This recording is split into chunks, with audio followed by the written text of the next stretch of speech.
before April. Fake ass lobbyists. I think that's Same 4 months?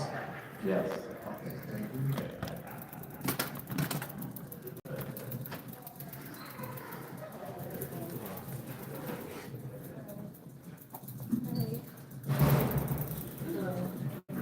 Hey, hey. Bill, Bill Cosby down here. Who? Bill Cosby down here. Your arch nemesis. Oh. So she said we could film on the other side of the same plateau thing. I'll come over there and see you in 2 minutes, okay? Yeah, you can't be by Bill Cosby. For Verizon Wireless.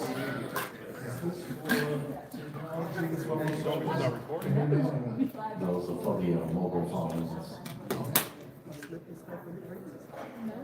Bill Cosby is out there. Yeah, that's what I'm saying. I just want to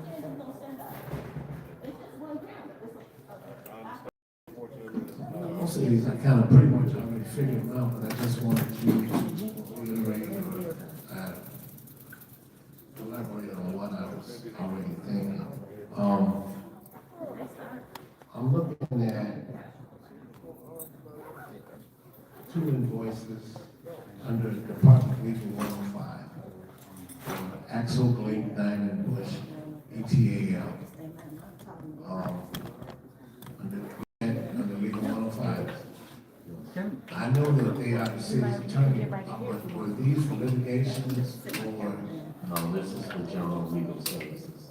Again, it's 2 months worth of bills. Okay.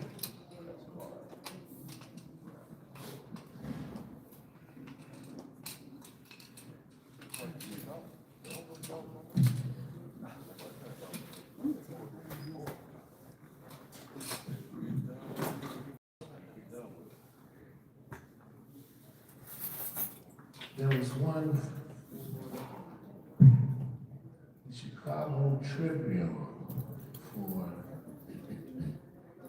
online governmental legal. You see that one?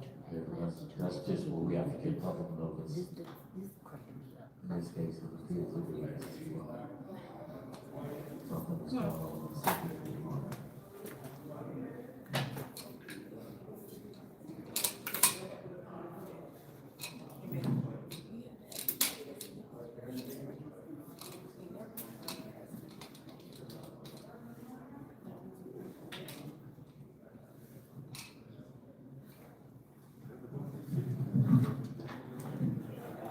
Yes.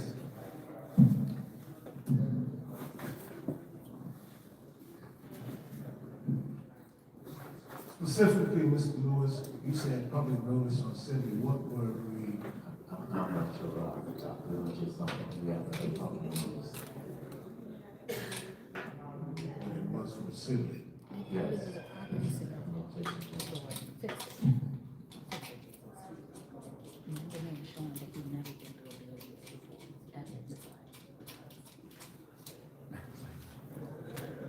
You got questions on silly stuff.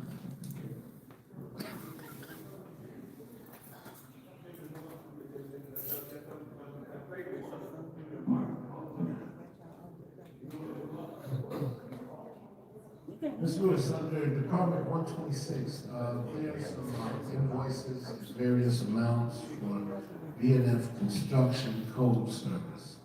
And I'm counting about 9, 10 invoices. Is this for a 4-month period also, or? Now, after you look and see it, notes so that you have. How y'all doing? Y'all let me know how the sound is because we are way in the back. Just let me know how the sound is. We're way back. So I just want to know if you all are hearing okay.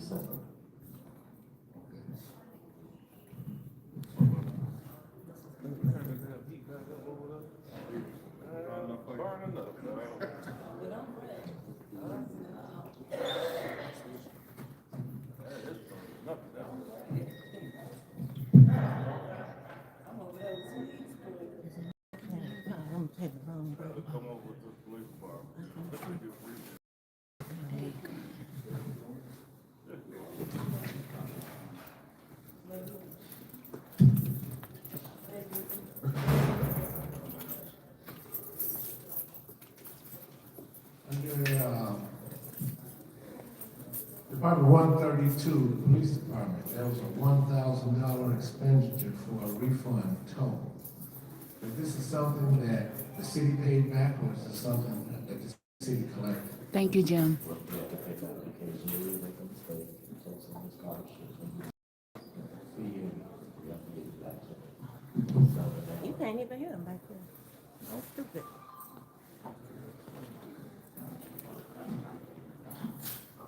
Let me take my iPad.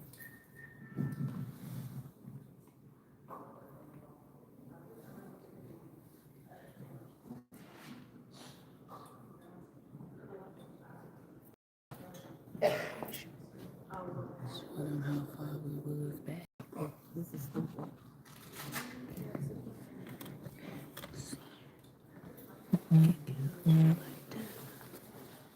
It can be a cause, child. It can be a cause. Okay.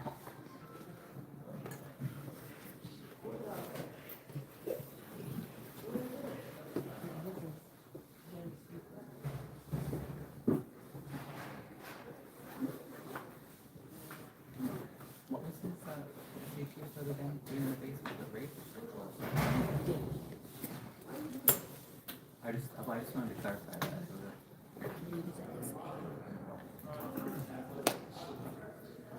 And don't forget your $400,000 lawsuit that we. Ladies and gentlemen, what we normally do is allow the chairman and the co-chair and the member of the finance committee to ask questions. I've exhausted all mine. Pretty much cut and dry, so I'm going to pass the mic over to the co-chair and allow him to ask his question. Just one question, Mr. Lewis. Under the water department fund, we're seeing 6 penalties payable to the city of Chicago, starting from September 17th of 2025, all the way to November 17th of 2025. Looks to be somewhere near $48,000. What are these penalties in relation to? relate to unpaid. However, we are negotiating with the city on this.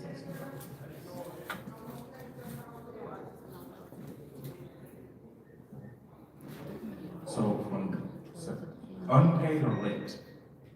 Unpaid. So then my question becomes, where are we now that we're in February, seeing that, you're saying unpaid, that means September, October, and November were unpaid? That's the bill, and all the current bills that we pay. This is classified in one particular account. We probably over $3 million. So 15% annually, or 1.25%.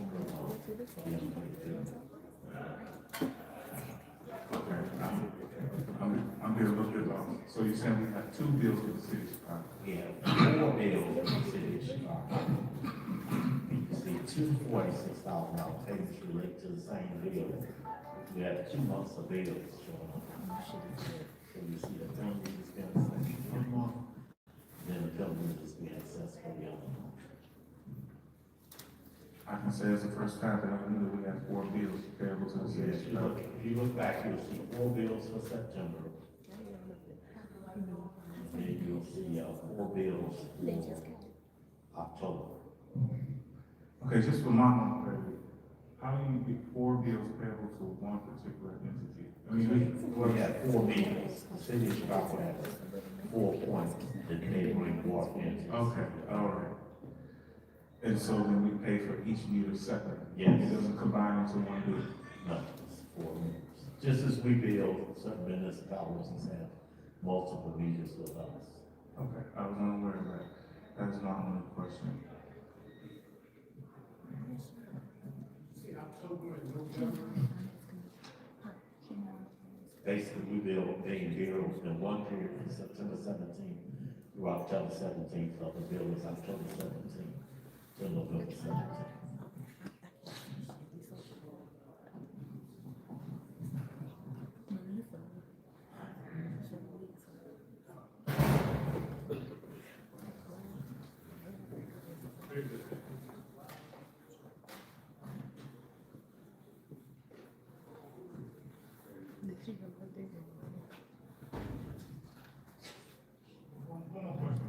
One more question. Seeing that we have 4 meters,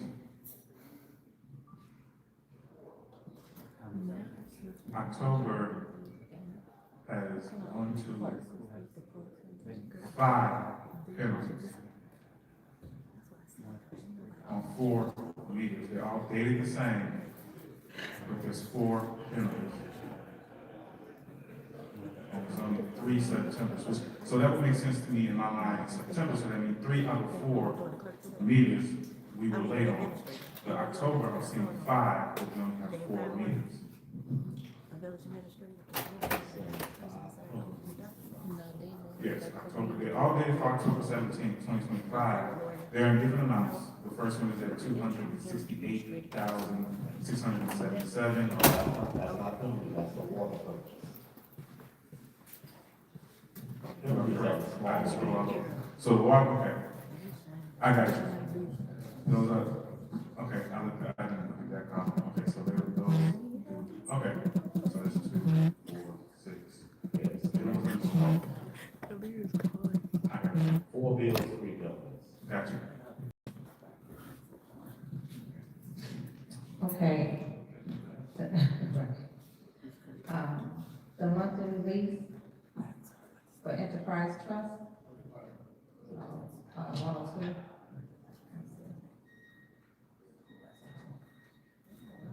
Mm-hmm, 102. 6,000. Who's that again? Enterprise Trust. Enterprise That's Trust. the police cars, so that would be, Would that be the police car? no, that's not police cars, that's actually administrative services. Mayor's vehicle. Why would they need cars? Administration. They should have been got rid of that.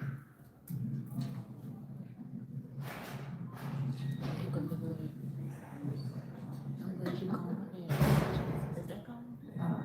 Count 132, says police, says vehicle repairs, that's for our police That vehicles. would be We for should call her the police vehicles. Is that common? one time, yeah. I don't think that's common. She makes a lot of money for somebody. She make a lot of money not to comb her hair. That's crazy. Parking tickets in one there. Please. Y'all want this one, I want this one, the one where, for streets, the vehicle repairs are those for the. That's cars in, because it could be idle. For public works, For public purposes. those to be, what do you? Those Charles Tire. It's saying vehicle repairs, Vehicle repairs is all for vehicles. so would that be the public works vehicle? Yes, that be public works vehicles. I just want the residents to know that sometimes our equipment is kind of old, and we pay a lot to repair those because of it being so old. Get rid of the lease, the vehicles, and then you can make sure you repair them.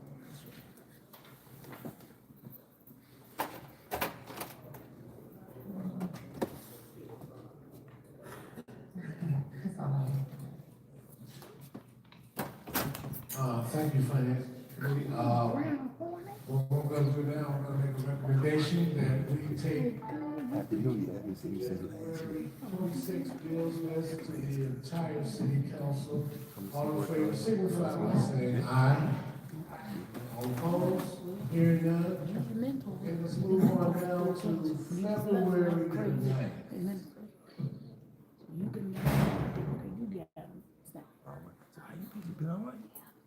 Once again, there's a lot of building, Department 000, there's quite a few where building permit fees were returned.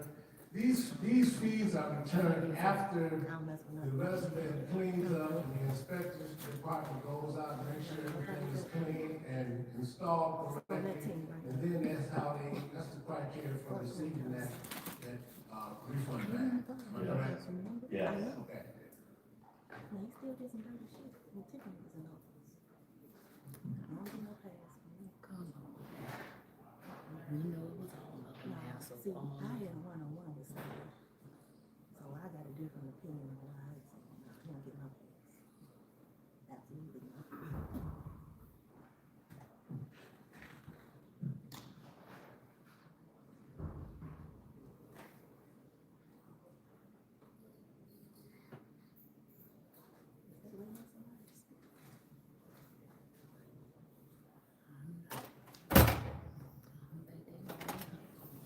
Ms. Williams, under Department 134, looking at ambulance fees for once ambulance service, and they're in the exact same dollar amount. Is this for multiple months or one One month? is December, one is January. Thank you very much.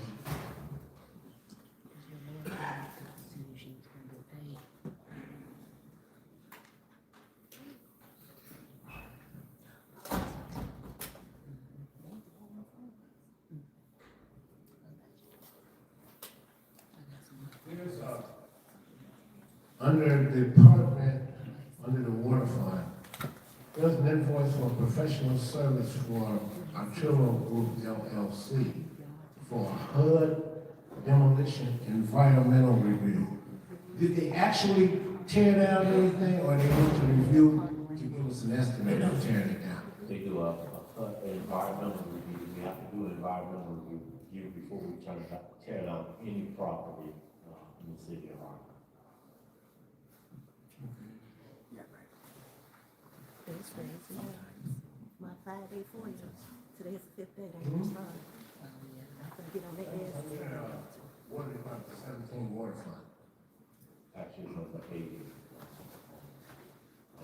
grants. That demolition environmental reviews are being paid for the Capital projects, all the way at the bottom of the page.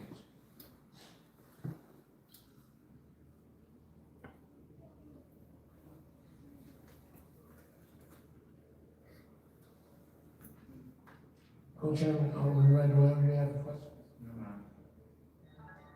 Okay, well, as chairman, I make a recommendation that we take this to the entire city council for a vote amongst all of the aldermen. All signify by saying aye in favor. Aye. All opposed, there are none. Let's keep it moving. Let's move on down to February the 23rd bills list.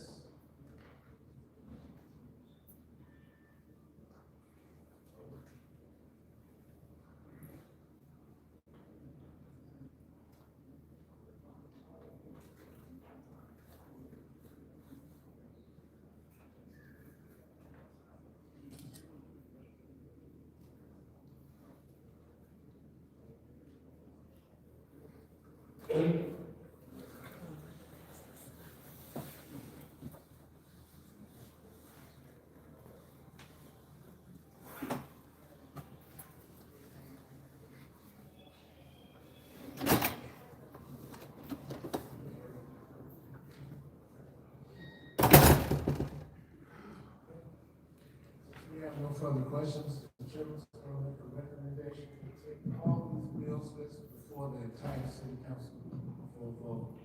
All signify by saying aye. Aye. All opposed? None? And thank you so much. At this portion of the meeting, I think we're going to open up for the public comment. We would greatly appreciate if you could keep your comments down to maybe 3 minutes or so.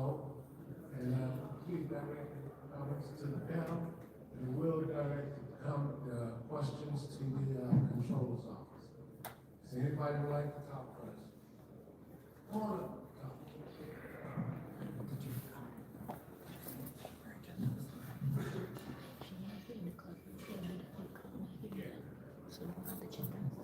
Okay. Okay, my name is Michael Cronin. I live in the 6th Ward. And, you know, we had a meeting with the, I guess you would say it was IDOT and the construction engineers of IDOT. Alderman Chapman was there. She recorded it. There's a plan for the Broadway reproduction serial season to go on. in late September, and there's a cost of $3.7 million for this process to go on.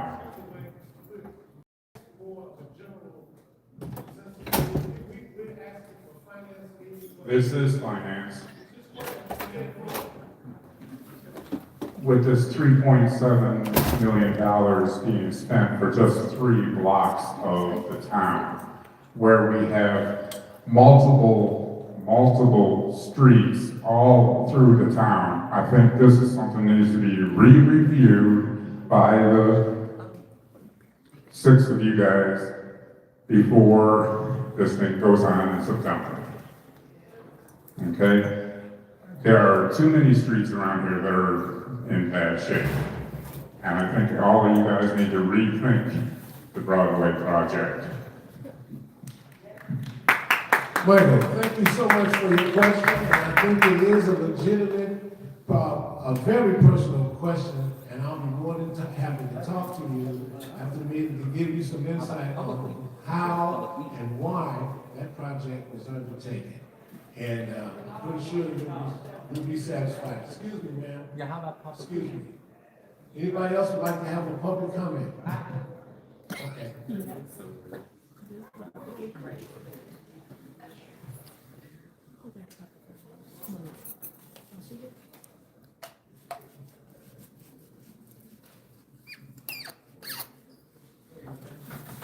Thank you. Grace and peace. I believe that, my name is Melissa Crowley. I represent the 2nd Ward. I believe that the last gentleman who spoke had a valid question, and your response to him was inadequate, and in that all of us here want to know what's going on and have a voice in the process. So the side meetings need to stop. It needs to be told to the general public what you guys are doing with our money, what you're spending it on, and who's making the decisions. We all need to know that, not just one individual that you speak to. Thank you, Corporal Chapman, for being transparent across the board, not just for the wards that you represent, but for the entire city. She's been asking the questions. Ms. Crowley, thank you so much for your comment. Greatly appreciated.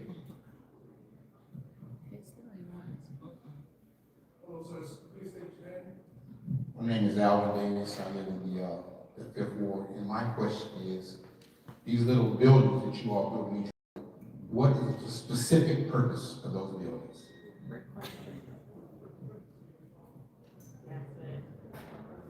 Don't look at Kobe. Don't look at Kobe, because you don't never want her to say nothing.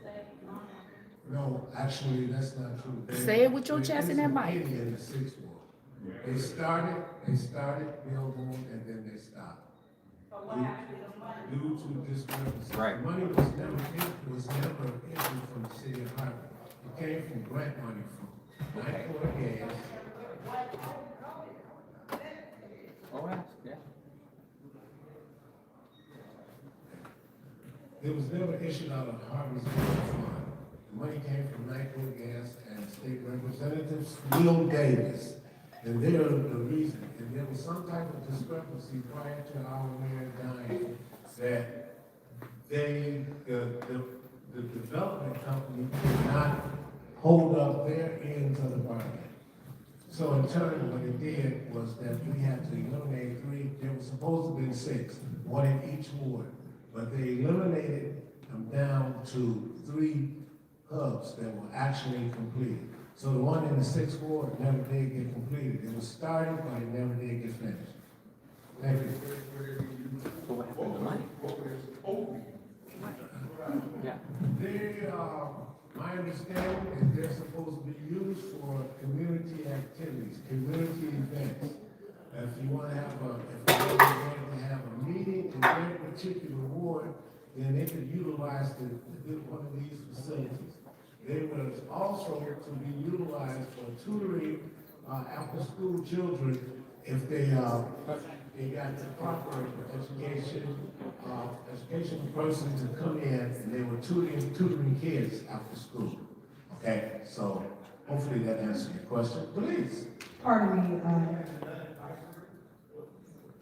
I can't speak on behalf of the library because that's a whole separate entity than City Hall. You asked about City Hall, and I'm trying to answer your question in regards to what occurs in City Hall. I have nothing to do with the library. And I've asked my co-chair, he'd like to comment on your comment. Thank you. And first of all, thank you for the question. It is normally customary that we, just to clear something, why we don't really respond right away is because you try to preserve time, you try to make sure that, a lot of times, and I'm always honest about this, we want to make sure that we give you the proper answers, not to avoid being transparent or anything like that. But some things, we don't know that you're going to ask this question. I think anybody who's up there, you cannot say you have the answer right away. And so rather than just give something out there, I know personally myself, I want to make sure I thoroughly give you the proper answer. Now, I want to, about these hubs, there's one thing to remember is that this didn't cost any of us a dime. There were two schools that thought about this. Number one, if you really pay attention to it, this was an opportunity where we were taking really either divided properties or, something that was just not appealing, and we were able to put something there that is more appealing. And look at this, some of them have even charging stations. We're putting the city in a place, and I always tell people when I ask that, even if it cannot be utilized immediately, we're in a position to utilize it for multiple purposes. In my discussions with the late Dan Clark, I asked the same question. He said, well, at this particular time, it would be nice to have it, as you all see if you're in the City Hall, a place where those, in those particular wards, you could go there and pay a traffic ticket. You could go there and pay a water bill. You could go there and pick up your city sticker. And he said, oh, there's a lot of things that we can use these things for, but at this particular time, we don't necessarily have nailed down a particular idea for it, but we're also not in a place where we're going to tell ComEd, no thank you. We don't want these funds that can make this particular improvement within our city. That would not make sense. I'd rather take the funds, put something that looks better there than what was there. And we'll figure out what to use it for. But I know we can't do nothing with this abandoned lot or this tore down house. So I want that out of the way. We can put that hub there until we find out what we're going to use it for. But even in that, right now, we've been able to extend cameras based off of that. I know in the field, we actually got a couple of residents that actually use that charging station for their vehicles, and they were excited about that. So it's still putting us in the future of what we can have something here that we can use, even if we're not using it right now today. Okay. Excuse me, Alderman, excuse me, may I please answer the question? And Miss, I don't mean to curtail your question, but as a member of the Public Safety Committee, it'd be remiss of me not to rebuttal. And so you're aware, sir, those are, and for the public, those are holding cells. Okay, according to the blueprint and the renderings, they say cells, okay? And if anyone would like a copy of that aldermanic detail from the packet, I certainly provide it. I have plenty of cards here, and all you need to do is send me an email. But, and this is not to knock the details of what the Finance Committee and my colleagues have mentioned, but per the renderings, that is what the renderings detail, that the whole intent, they're referred to as police hubs. Okay, and so they're police holding cells, as our police department in the basement has some issues as it relates to being in a holding cell, and I'm very familiar with that particular space. So due to that, I'm sharing with you all based on the details that I know. Thank you. Thank you very much, Alderwoman Chapman. But I have been inside two of these community hubs. Now, what the paperwork may say that they're holding cells, but they're actually luxurious living rooms. They got couches and stoves and refrigerator. I didn't see no bars. I didn't see no iron doors or gates or anything. Now, I don't know, my colleague Thank you may for the have super seen chat. something that said It's referred Hello, to as a everybody. holding cell. But unfortunately, ladies and gentlemen, it is not a holding cell. It's got very nice furniture. I mean, they're beautiful inside as well as attractive as they look outside. Okay, but unfortunately, we're not at a place there where we are actually utilizing them right now. But we will be there in the near future. There's going to be a lot of good things coming down the pipe in the very near future. Believe me. Okay, if anybody would like to take a tour, I don't see a problem with contacting the city hall, and we could set that up. We could schedule somebody to come in. If you'd like to take a tour and see for yourself. They're very nice, maintained, lovely, everything. Restroom. There's only one room, living room and restroom. So that's for y'all to kick. The clerk down there, you see her? You see her? You got to sign up down there, she down there. And I just When you go down want there and do the agenda too. did you say that these were given to the city of Harvey? It was a grant? So if it was a gift, per se, was it a gift to Harvey? And so that meant that that's the only thing that you could do with that was what it was given for, right? We have to utilize those funds, those Can't hear you. Use the mic. We Use the can't hear you mic. back here. Okay, she said it was written for sale, and you said, well, what was it actually really given for? Because you said, it's a community, I mean, I thought, when it was started, when they were building, I thought there were community centers for the community, for the area, and it was popping up everywhere. And then nothing happened with it. So what were they actually being, what was the purpose of these things? The purpose? Good question. Under the vision of Mayor Clark, these community hubs, they were intended for the use of, for example, I wanted to hold a 6th Ward meeting in the 6th Ward. Okay, they are big enough to utilize that, but as far as having a party or something of that sort, you couldn't utilize it because they're not really that big enough. Like my colleague said, they do have electrical ports for plugging electrical cars, and they're very nice. If we wanted to, some young children and for after-school programs, we can utilize them for that. Okay, but like what you've been told, when the money comes to the city of Harvey, we're not going to turn it down. Of course not. We're going to utilize that money, and we'll find a use for it. Unfortunately, we can't use them now, but we will, ma'am. You can't use it. I have a question. So the one on I'll get to Halsted, you just a second, man. the one on Halsted is a pile of money. Yes. And so what's the plan for that? I mean, I don't know if there's others that were never completed. So what's the plan for that? It's a blight on Halsted. Yes. That's in the 1st Ward. It's what? No, 6th Ward. No, on Halsted at 159. In Halsted. In Halsted. Yeah. Yeah, it's a pile of. Let me make an attempt to respond to that. As I said in my earlier statement, we started out with 6, and the development company that was building these hubs, for some reason, they didn't hold up their end of the contract. So we ended up utilizing the same amount of money, but we didn't have enough to complete all 6. Now, I do realize there is a blight.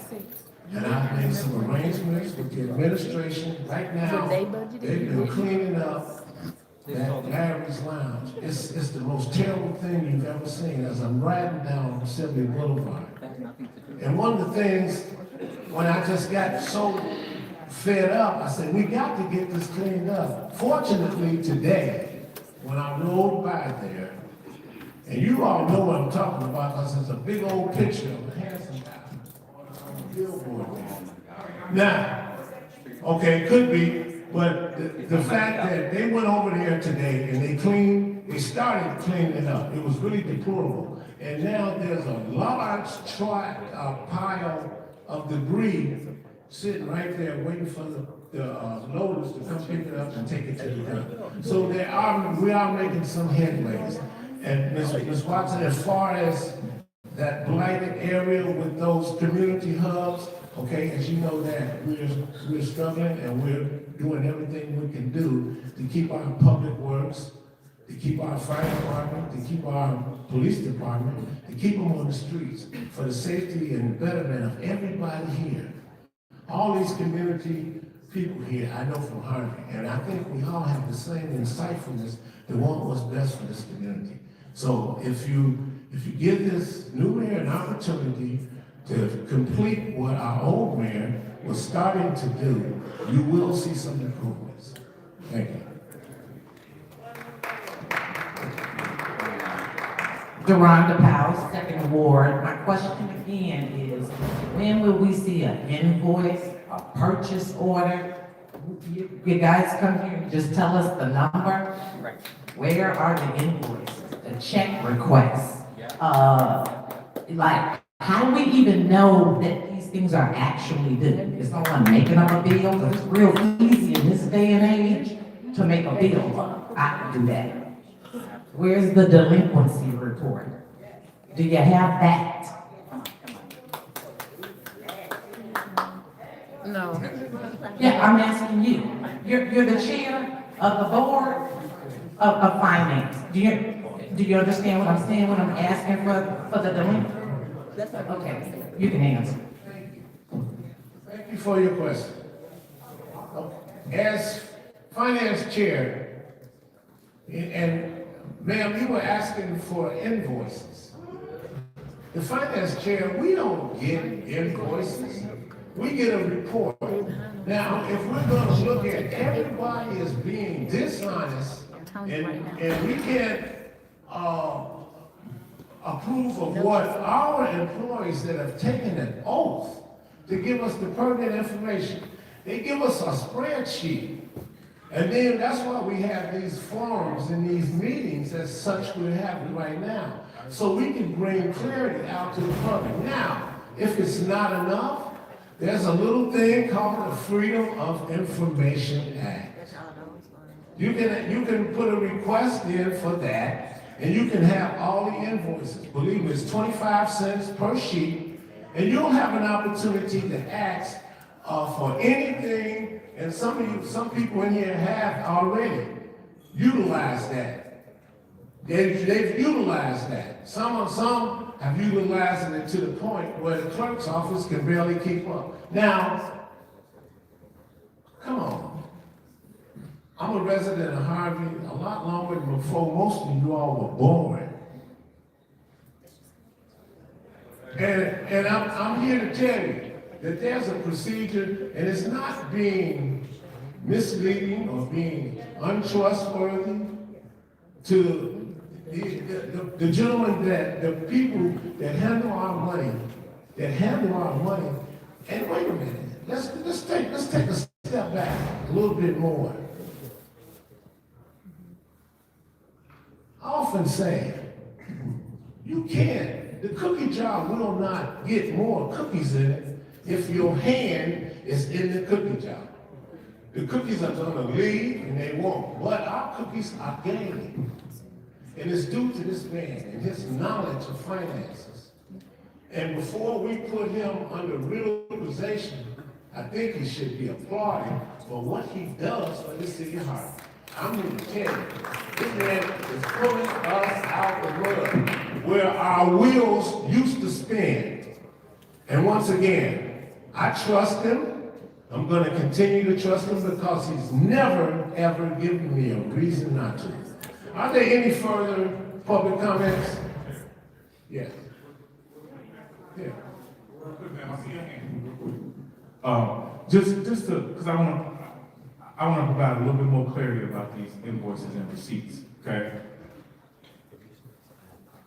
Mr. Williams here, since 2019 when I came to office, I've never had a problem about invoices or receipts, okay? It's not that we do not get them. We are not denied that. I've been looking at these finances reports for now almost 8 years. Okay? It's just like when you get your bills at home or you get that debit out of your account, you like, oh, that's not core. You know, I can look at them very, very, very clearly. But he knows, I would say, Mr. Williams, under the Department of 116 Communications, I was very particular about Reds who cut down trees. Okay? I would go in, look at the invoice, I would see the address, and then I would drive by that place and see if that tree was down. Okay? So I don't want you to think that we just up here blindly looking at a piece of paper and saying, yes, this is okay. Okay, but keep in mind, we're talking about 100 of these things on here. And so you have to find out. It's almost random. You say, I can look at this and say, that don't look right.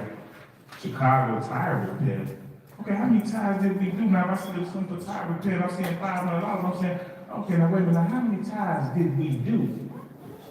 Okay, I'm on my way. Can you, Mr. Wynn, can you pull this one? Can you pull that one? Can you pull this one? Can you pull that one?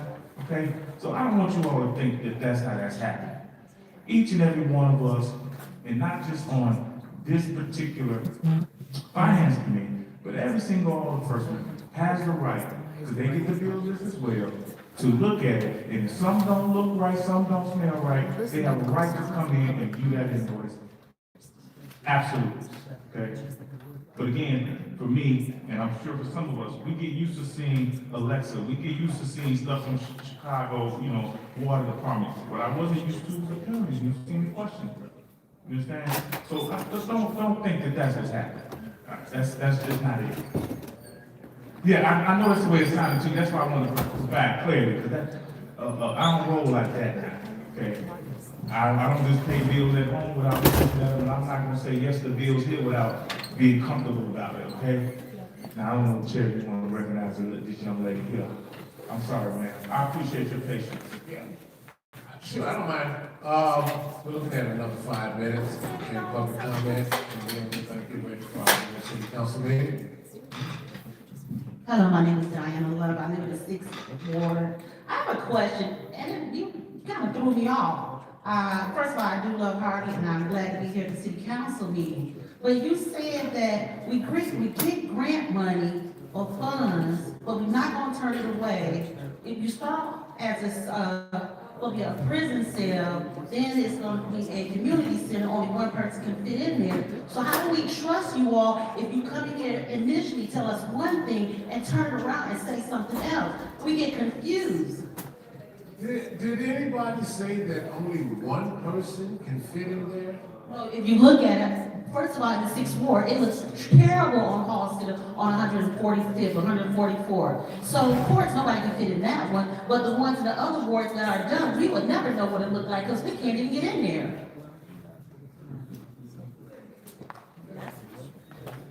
Alderman, may I make a comment? Please do, yes. I'd just like to say, you know what, City of Harvey, I want you to know that we're really working earnestly, right? Today is the start of a new trajectory. And I'm hopeful that the many concerns that everyone in this room are voicing regarding transparency will be highlighted, will be made apparent. When we don't fill FOIAs, that cost us $5,500 the last meeting. The non-essential total amount on just January's bills list was a whopping $138,424.35. That's considered non-essential spending. To that end, I'm proposing to you all as a committee, we need to put a freeze on any non-essential spending. Let me detail what non-essential is. That's that lobbying we talked about. That's $26,400 for Cornell Darden of the Southland Chamber of Commerce, yet I haven't seen him bring in 3 times the amount of the $6,700 he earned. So until we can identify how the $26,400 is providing us with some profit, some revenue in this city, we have to stop on the non-essential spending. That includes lobbying, discretionary subscriptions and dues, conferences, special events, promotional items, meals. I saw a cost on, the bills list for $135 at Cooper Hawk's Winery. Who's having a glass of Riesling? Essential is payroll, benefits, insurance, police, fire, 911, utilities, sanitation and refuse, core fleet fuel maintenance, legal obligations. Patrick Walsh is listed on this bills list beyond 9 times. This is not a diss to the council. I want us to have that understanding, residents. What this is a open, adamant, transparent conversation regarding our financial landscape. I personally have put together a resolution, and I'm asking you all, Finance Committee, to consider the spending control resolution that will define essential versus discretionary spending and placing temporary safeguards on non-essential expenditures unless council approves. This gives aldermen visibility before dollars leave the city. I'm going to respectfully ask that it be placed on the next agenda, and I'm going to forward it as I've shared it now with the public as a first. Excuse me, Alderman, you're down to 30 seconds. Yes, sir, thank you. Thank you, resident. Yes, because he don't want to talk about discretionary spending.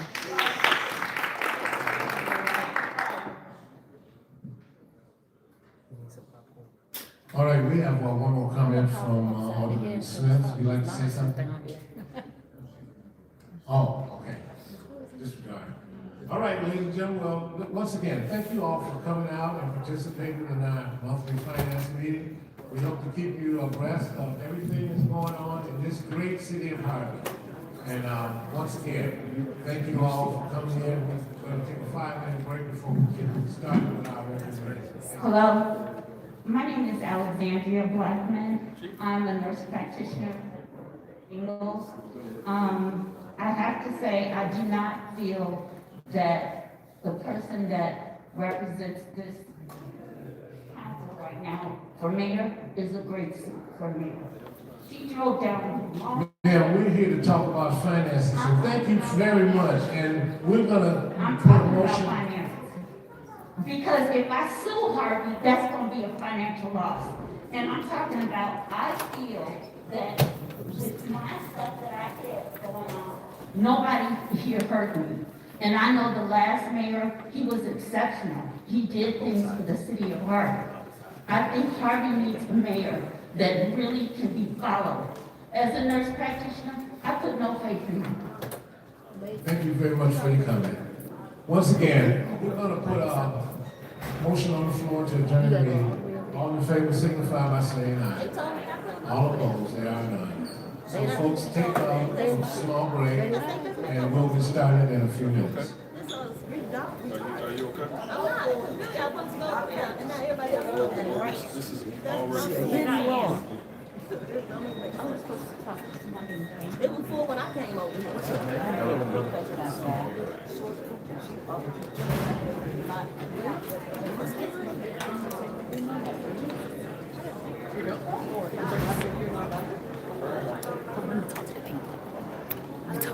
Let me talk to the people. Okay, we're on a 5-minute break until the regular council meeting. This has been interesting, very interesting. We got a lot to talk about and discuss with this wrap up. Maybe we're gonna try to get some Harvey residents in on this wrap up because this gonna be a long wrap up with the finance meeting. These people don't know what's going on with these hubs. When you get grants and the grants are for specific things, you can't just change in the middle and say, oh, now we're gonna do this, because grants have specific criteria that you have to follow for the money that you receive. So if the plans were sent over and they were supposed to be holding cells for the police department, then they have to be holding cells for the police department. And you would have to do anything else that you wanted to do with your own funds after the build out. But you know, I digress, child. Okay, we up in here. Okay, I'm gonna let y'all look around. We in the auditorium. It's not quite that full, you know, but it should start filling up in the next 5 minutes or so. Try to get as close as I can. Hey everybody, Javar, Renee, 1, 2, 3, 4, 5, 6, 7, 8, Deb Hill, Jim C, TK, thank you again for the super chat. Johnny Hooker, Sure. What's up to y'all? Everybody else that's here. Okay.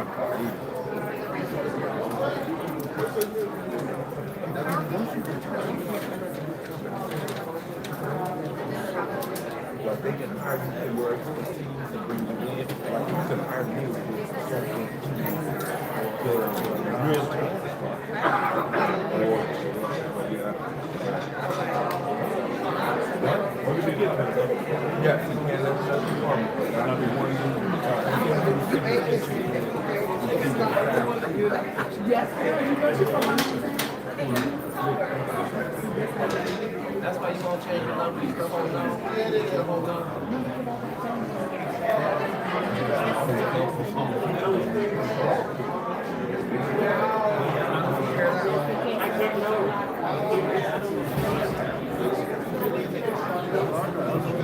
Oh, yeah,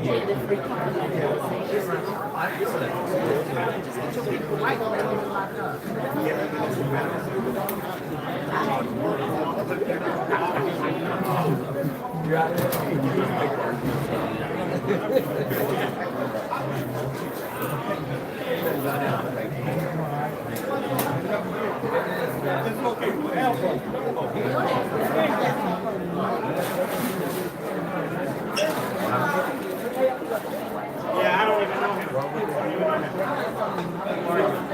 He's not monitoring. He's not monitoring. Maybe 10.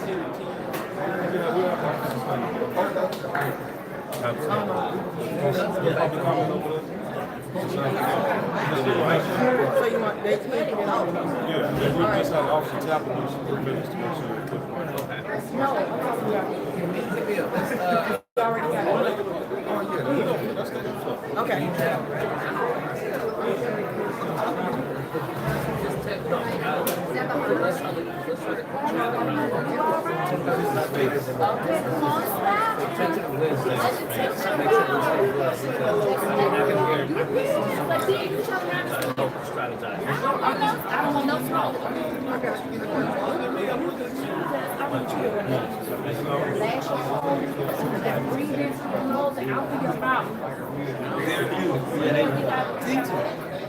Teacher class.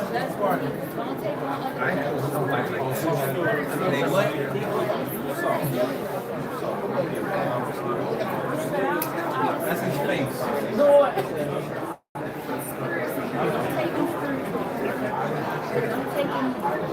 Everybody starts with an intent.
Right. Now you use the cop. Same body, yes. Curious to be part of that way. Jesse.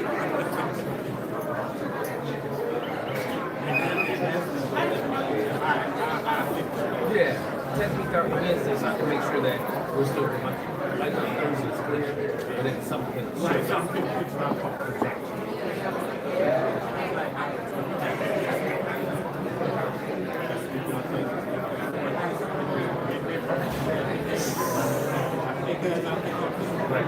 Well,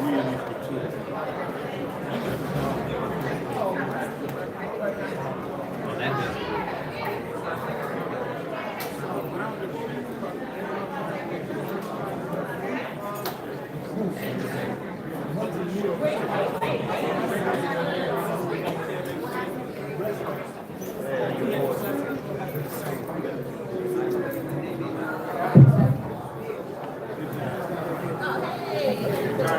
How you doing?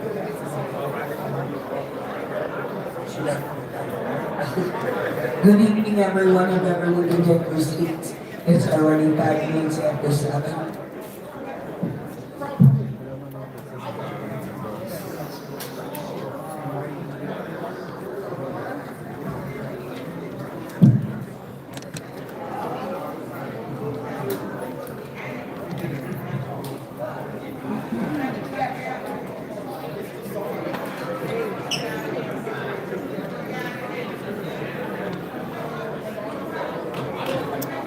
Hello, if everyone can take their seats, we need to start the meeting. Thank you.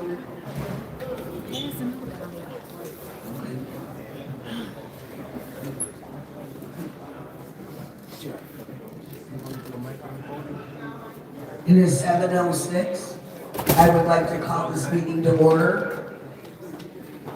Before we call roll call, I would ask everyone if we can have a moment of silence for Reverend Jesse Jackson.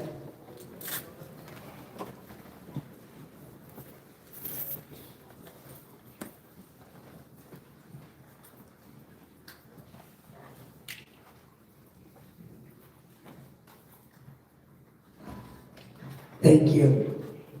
And in reverence, let's keep hope alive. Thank you.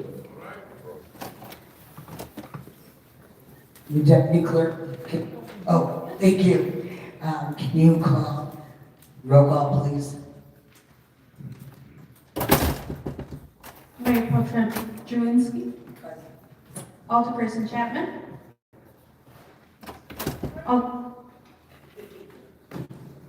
Alderperson Smith. Present. Alderperson Keith. Alderperson Randall. Present. Alderperson Rogers. I'm here. We have a quorum. Is there a reverend in the house? May I ask who? Mr. Smith, would you mind? Thank you.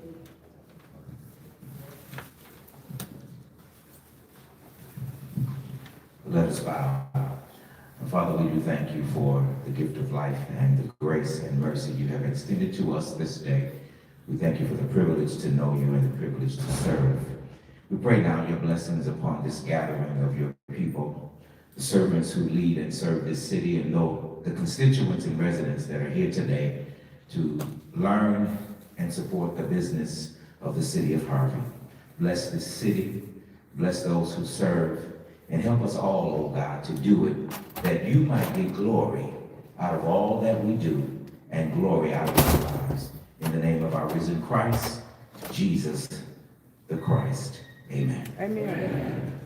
Please stand for the Pledge of Allegiance. I pledge allegiance To the flag of the United States of America and to the republic for which it stands, one nation, under God, indivisible, with liberty and justice for all. Thank you. Deputy Clerk, can you please note that Alderperson Chapman is present? Thank you. There is no need to go into executive session tonight. So I would like a motion to approve the minutes for February 9th. Motion to approve the minutes, February 9th. Second.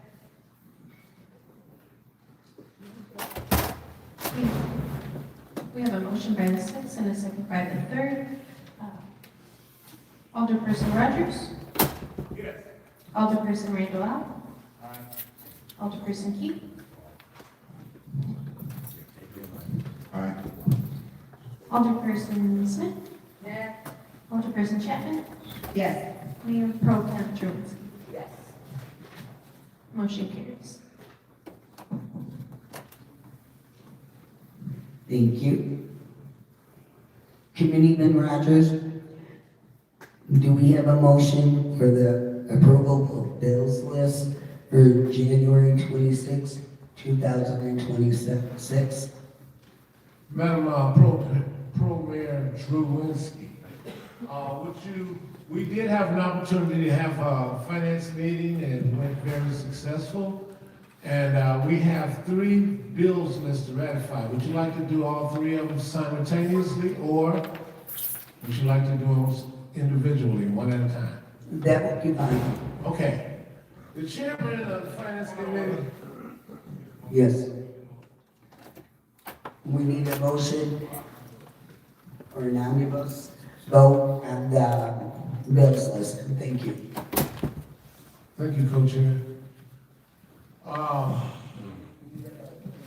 We need a motion to vote and ratify the bills list for January the 28th, February the 23rd,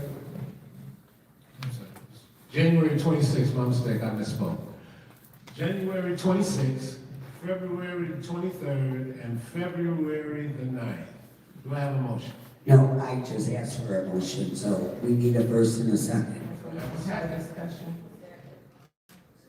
A motion for omnibus vote. We are seeking to put all 3 together. Do we have a? Who first?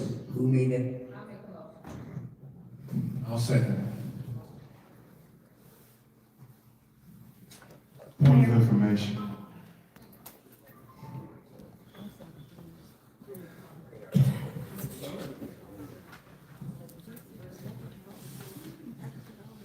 Okay, since we have the motion and we have a second, and we have a point of order, Alderman Keys. Point of information. I just want to let the residents know and let the council know.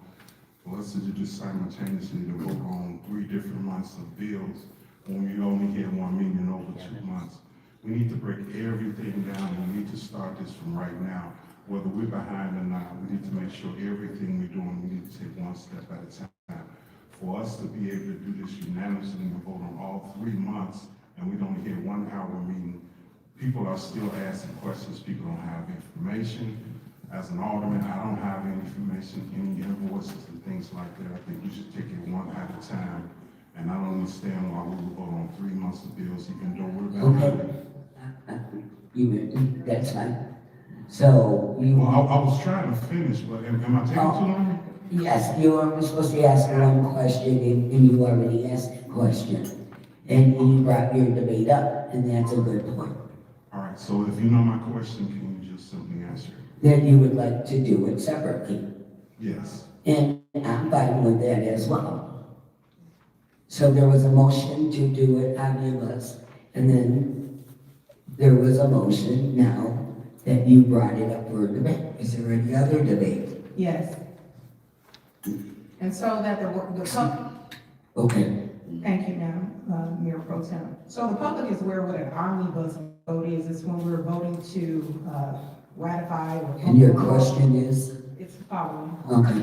It's when we vote on everything at once. And so I just want to further echo that in our last finance committee meeting, there were no invoices provided by the comptroller. There were no details provided by the finance committee that could give some specific detail. For instance, let me use this one example with the January bills list. There are 4 charges of $6,700 by Cornell Darden of the Chicago. Excuse me, Alderperson Chapman, this is a vote, we're in the middle of a vote, and if you have a debate, then we can vote on that, and then we'll see where it goes, okay?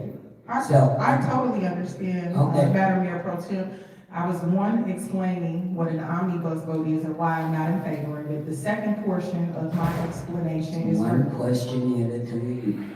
Robert Rules of Order, one question at a time. Okay, so I have a statement then, here's. No, it's a question. Okay. Thank So you. my question is, what services were rendered for the $6,700 that Cornell Darden earned as a lobbyist? What lobbyist dollars were brought back to the city of Okay, Harvey? For so- $26,400, 4 Okay, totals of may I 60. allow to answer the question? Yes, you may now. That is Ask the not, question. that is not a question to take all the bills together.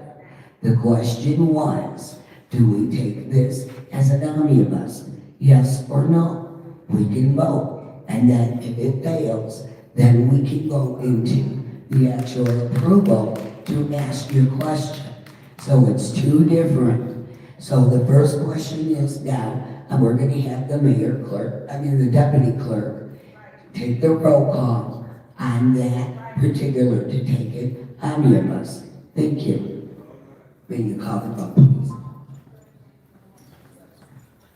Mayor Pro Tem Drewinski. Thank you. Alderperson Chapman. No. Alderperson Smith. Alderperson King. Alderperson Randall. Alderperson Rogers. Yes. Motion failed. Okay, thank you.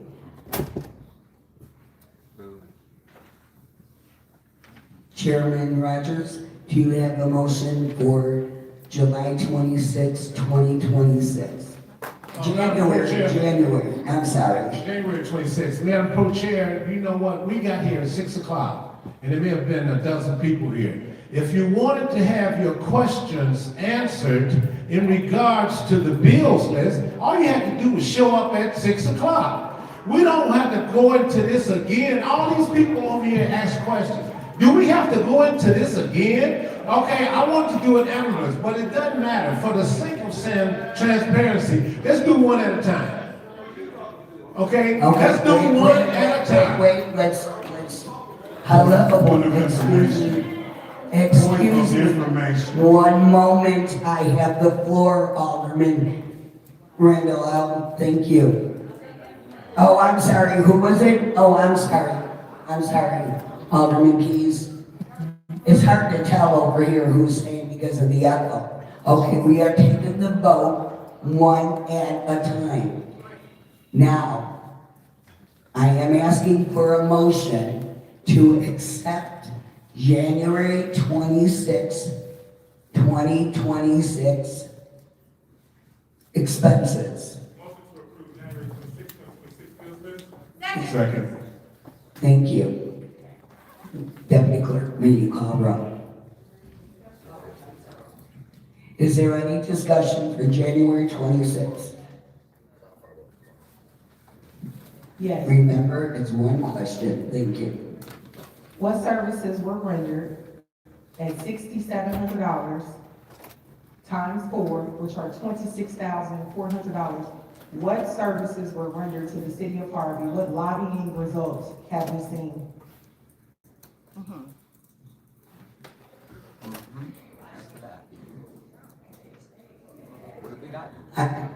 I can answer that question. Our lobbyists, a lobbyist goes to Springfield and they speak on our behalf of our needs, and they bring it up to legislation in Springfield. At this time, as many of you are aware, we are in the process of one, seeking if we can become a distressed city. 2, we are seeking if we can get X amount of dollars I believe the amount is $30 million to cover our pension deficits. 3, as our lobbyist is working on, is to stop the state from taking 35% of all revenue coming to our city. So let me explain in simple terms. If we get a $100 grant, $100, we have to pay the state comptroller 35%. So that's $35. The remaining goes into the grant. But the problem lies for our city, in most grants, the funds are allocated for certain projects. So we're at a disadvantage because we do not have that extra 35% or $35 in the case of a $100 grant to give the city and then allocate that $100 for our bills. And that is what our lobbyist is doing. And frankly, I will say, for the past week, they are in Springfield now. And we are doing our due diligence. It's in the House. And once it passes the House, it will go into Senate. And he is there speaking on our behalf as residents, you and my behalf, to make sure we can get the funding to run our cities, to staff our streets, to staff our city hall. I mean, we are in serious financial crisis. And we have to do what we have to do. Unfortunately, lobbyists are not free. It takes a lot of time and dedication and networking ability. So that is what the lobbyist is doing on our behalf. And thank you for your question. Okay, we're not going to take questions from the audience, but just so we can make clear, the court ordered that we have to pay back our pensions that we did not pay for the last 20 years to the fire and to the police department. So that meant anyone that works for us did not get their pensions paid. So when they go to retire, and many of them, the fire department and the police department, they do not qualify for Social Security. That is their own pension. So if they don't have that to live on and to bank on, they're not going to survive. So because of past administrations, and we're going past 20 years, and I hate to tell you, ladies and gentlemen, we are not the only town. So these officers and our firemen are putting their lives on the line with no security of a future. And that is why the courts mandated to take 35% of our funding, our money. And we were okay with that. We knew we had to pay that. We want to do what's right, just like you want to do what's right. But the problem lies, is there a lot of grant money out there? And we don't have that extra money to ante up. I mean, we know we don't even have the money to staff our city hall. So, I mean, we are constantly doing our due diligence. So we're going to go ahead and take the vote, and I hope that ends the debate. Thank you. Thank you, Madam Chair. We have a motion by the fifth and a second by the third. Mayor Pro Tem Druidsky? Yes. Alderperson Chapman? No. Alderperson Smith? Yes. Alderperson Key? Alderperson Randall? Alderperson Rogers? Yes. Motion carries. Thank you, Madam Deputy Chair.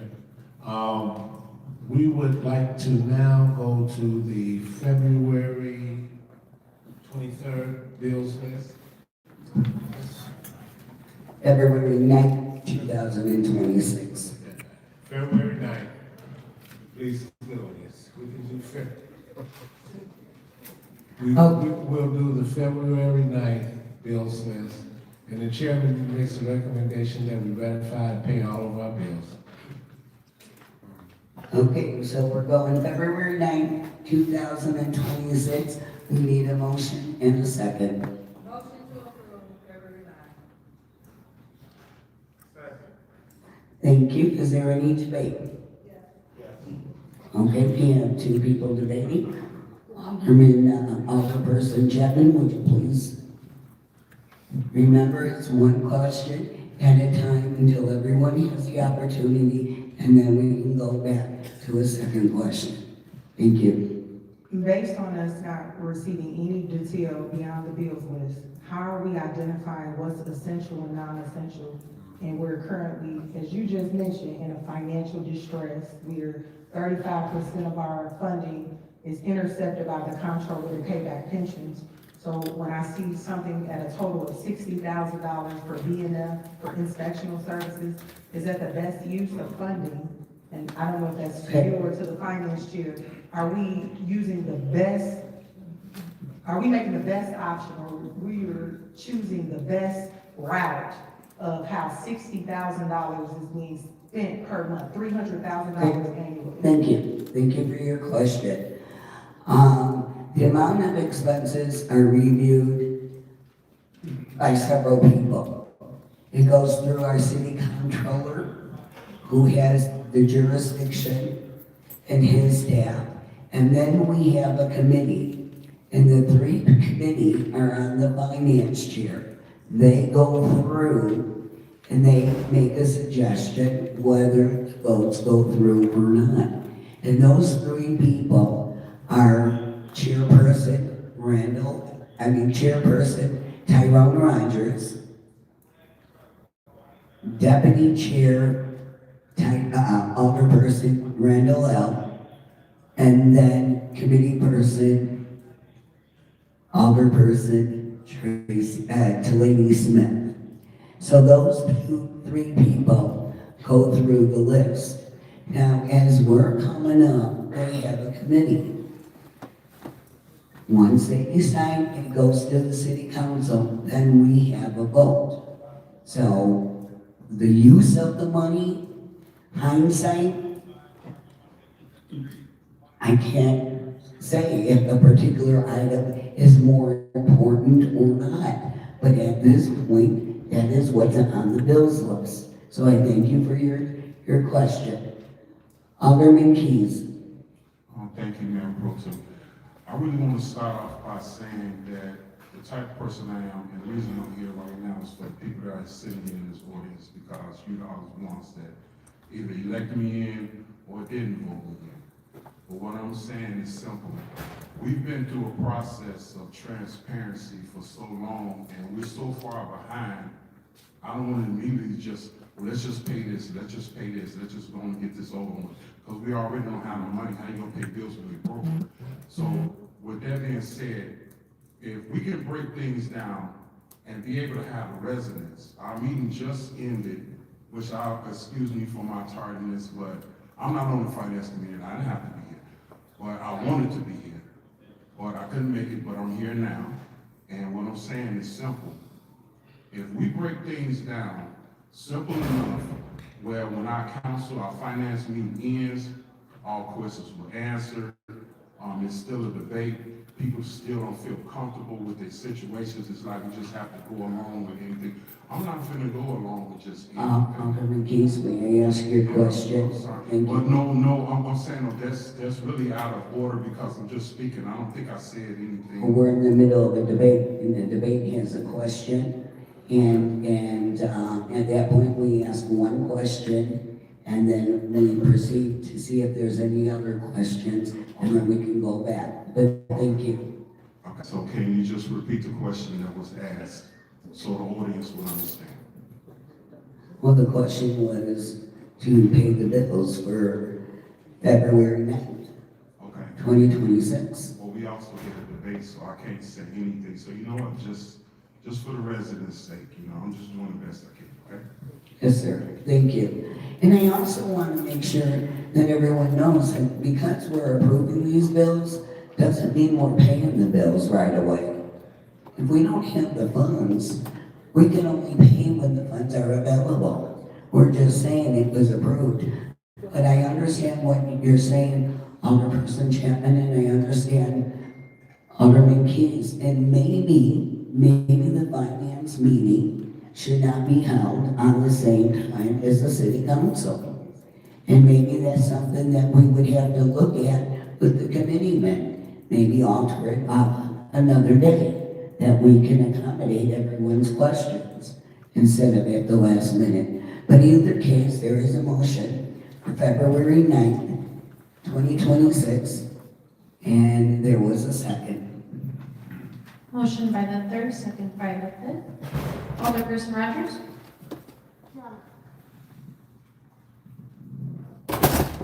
Madam Chair, what day of the week we have the finance meeting, I don't see where that actually makes a difference. All of the questions have been answered during the finance meeting. You're more than welcome to attend the meeting. Sir, didn't you come up and ask questions in regards in the finance meeting? Okay, I get what you're saying, and if you want to keep it at that date, you're the chairperson. But we have, if you want to keep it on that date, you are the chairperson, so you can do whenever you want to call it, and I will support you on that. But in any case, excuse me, sir. Excuse me, sir, the meeting is in process, thank you. So we're in the middle of a vote.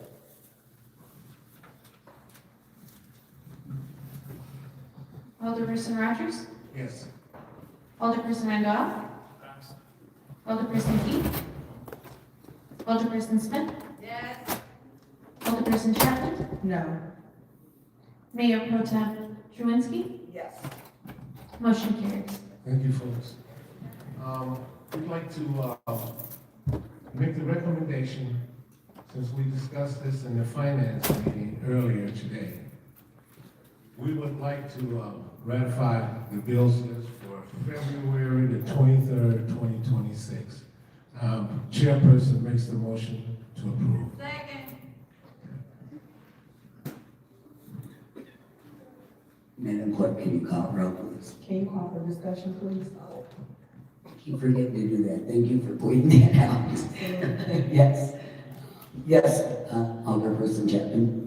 You mentioned in the February 9th bills list that you didn't have a detail on if BNF Construction Services, it's just the recommendation of the chair. So if I may ask you, Chair Rogers, are you familiar with how many services were provided at the rate of $60,000 for 1 month by BNF Construction Code? How many homes were inspected? There are over 4,760 dilapidated commercial and residential properties across the city of Harvey. So there should be a line out the door of how many individuals we are bringing before us in a court to pay fines for leaving their homes in a dilapidated state. So are we familiar with how many tickets were written by BNF Construction Code for the services they provided at $60,000 for 1 month?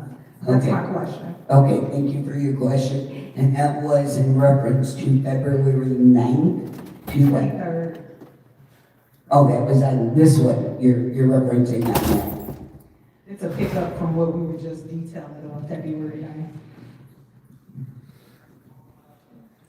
I think at this point, the quantitude of that question, when no one has the exact detail of that, so I am confident somebody on the staff could get you that information, but not prior to this vote. So I thank you for your question. I make a motion to then approve the bills list without approving the construction code as that amount per month.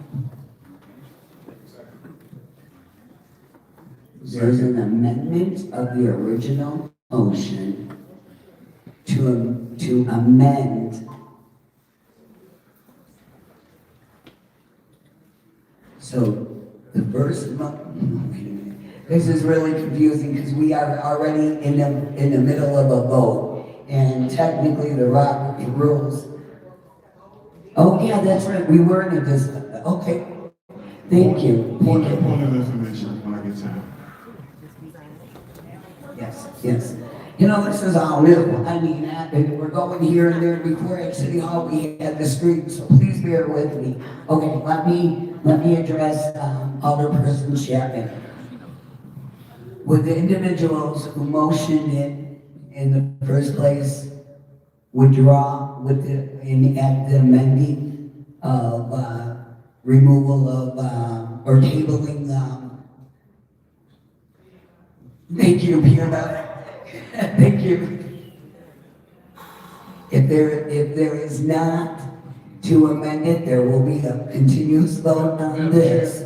Madam Chair. Yes. Before we amend Point of information. the motion, I would Hold like on. I had a point of Yes, information yes. before Alderman Rogers even had a chance to speak. I don't know why he's doing that. Yes, you're absolutely right. Go ahead, Alderman Keys. Thank you. This right here is a perfect example is why we're in the situation we are in right now. So with that being said, I'm doing my best. I'm being as peaceful as possible. Mayor Pro Tem said that she can answer the question. Afterwards, I'll be able to answer my question. But immediately, I don't know if somebody just hopped in and just started doing without even showing respect that I was next in the position. That's the problem we're going. This is why we're going through the things we want to do. We don't want to fall behind in any more bills more than we didn't have. And when people talk about 17 years, we need to keep it real. I've been alderman for 7, 8 years, and that's all I'm focusing on when I got here. I'm not finna run or do anything and say anything about what happened before I got here because I knew when I ran what I was getting into. So all I can talk about as long as I've been here. And I want to be as fair as possible to everybody and our residents so they don't have the questions afterwards. And questions were not answered, the meeting was not complete. Things were still left on the table, but we're still proceeding on. Business cannot continue to operate that way. Thank you. Thank you. Okay, we're verifying right now if BNF was on the agenda for the 23rd. Point of order. Oh, yes, go ahead. To be totally transparent and to address Second Ward Alderman Chapman's question in regards to BNF as far as how many inspections they did and how they're being billed, how the city is being billed, I would like to redirect that question to Mr. Lewis Williams, who has a little more insightfulness on how to answer that question. And we won't have to reverse it. Maybe he can satisfy Alderwoman's question anyway. Mr. Lewis, would you like to respond?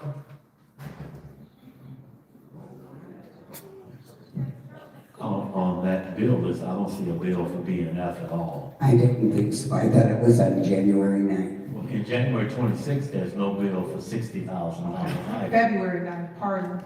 That vote was already taken. That was already taken. And we have a motion on the floor for February 23rd. I'm apologetic over all this. February 23rd, 2026.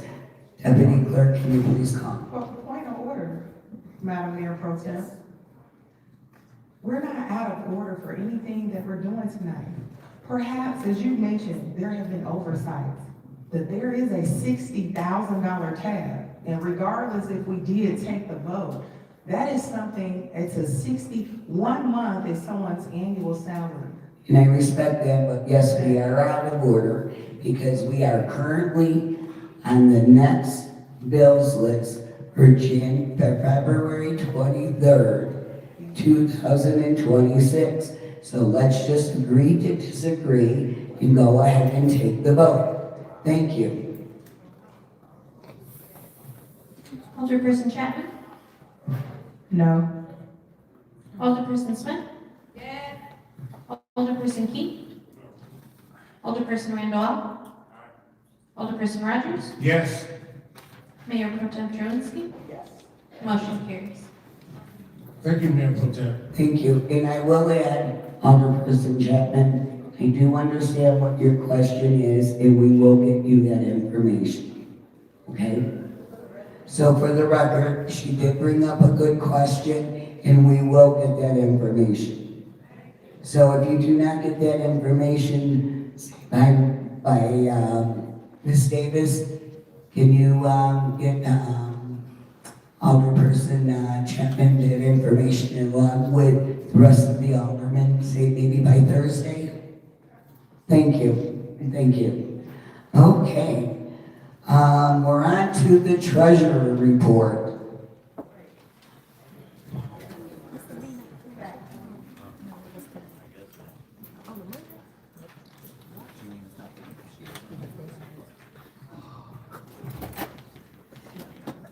Good evening, everyone. First and foremost, I want to say I appreciate being put back on the agenda. It's been a long time, so I am nervous again for speaking, but I do appreciate at least being put back on the agenda. I did submit my report to the council a little earlier this evening, and the comptroller did provide what he considered a revision of my report. However, I would like to still give my report with some explanation. His concern was that my report implies, or gives the impression that we have money available that we do not. So I want to, I guess, specify that the money that the report that I'm about to give, it includes restricted and unrestricted accounts. So what that means is there are some accounts or some funds that we cannot use for general purposes. Like they were saying, some of the TIF money, the grant money can only be used towards the purpose that we requested the grant for. So we can't just push it over to a different account and use it for whatever we want. So this report includes both those restricted and unrestricted. I did not separate the two, so mine is combined. In addition to that, there are a couple of accounts that he has stated that he gets bank accounts, I guess physical statements from, that I have not seen, so that is not included in my report, because I usually go by the online accounts. So I am actually in contact with the bank to try to see if that can be rectified. So with that being said, my account does not include the accounts for the TIF TOD or the donations and special events account. I didn't want to go one by one, but so my report is the unaudited monthly summary of the bank accounts as of January 31st, 2026. And this is the actual activity for that month. It does not reflect any outstanding checks or any proposed debts. It is the actual activity in those accounts. The general deposits had a balance of $181,372.22. The general disbursements had a balance of $826,475.62. The motor fuel tax had a balance of $206,995.45. The TIF ARCO had a balance of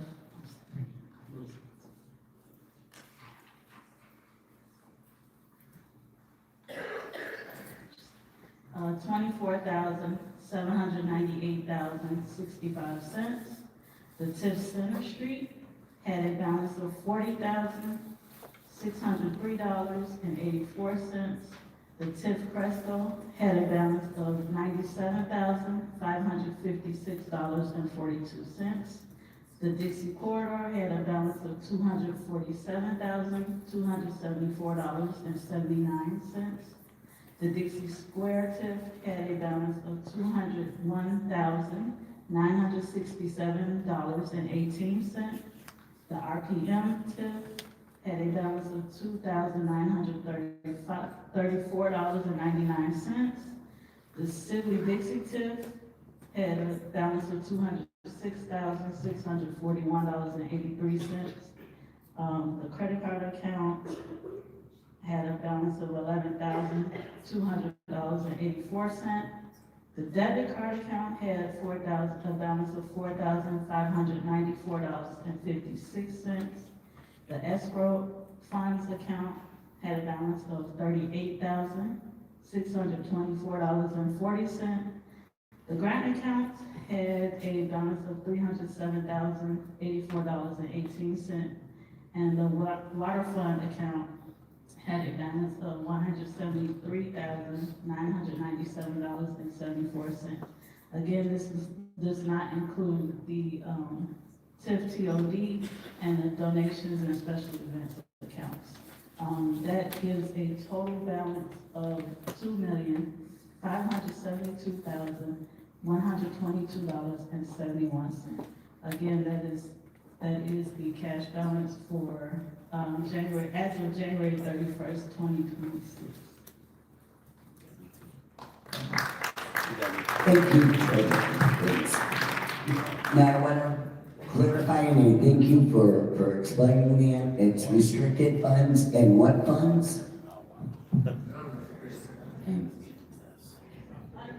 Unrestricted. And so I'm asking that question because that's a combined amount. That was a lot of information, so I thank you for going through that.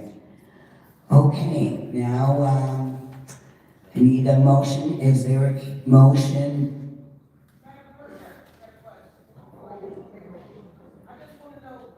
We cannot, I'm sorry, I can ask your question later afterwards, but not during the meeting. Okay, we have to have some kind of the protocol, but I thank you. Okay, is there a motion to appoint an acting mayor?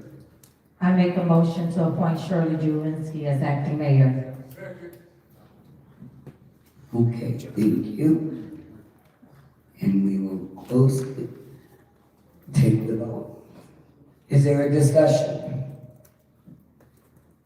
Hearing none, we will take a vote. Deputy Clerk. Alderperson Rogers? Yes. Alderperson Randolph? Alderperson Key? Yes. Alderperson Smith? Yes. Alderperson Chapman? Yes. Mayor Pro Tem Kalinsky? Motion carries.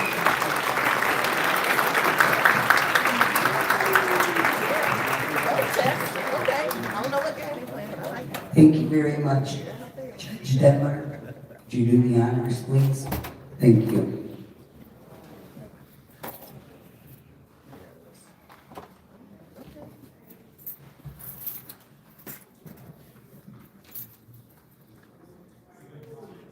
Oh, okay, thank you.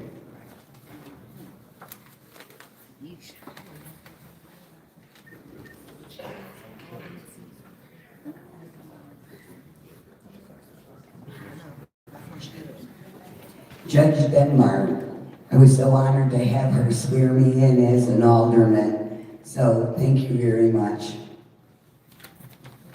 It's truly an honor to meet with the residents of Harvey. Thank you so much for your time. Are you ready? All right, if I can have you raise your right hand for me. I state your name. I, Shirley Truinsky, Do solemnly swear or affirm. do solemnly, sorry. Yes. Do solemnly swear. Do solemnly swear Or affirm. That I will support. that I would support The Constitution. the Constitution of the United States, of the United States, the Constitution the Constitution of the State of Illinois, of the State of Illinois, and the laws thereof, and the laws thereof. and that I will faithfully discharge I will faithfully discharge the duties of the office the duties of the office of acting mayor of acting mayor for the city of Harvey for the city of Harvey to the best of my ability. to the best of my ability. Congratulations.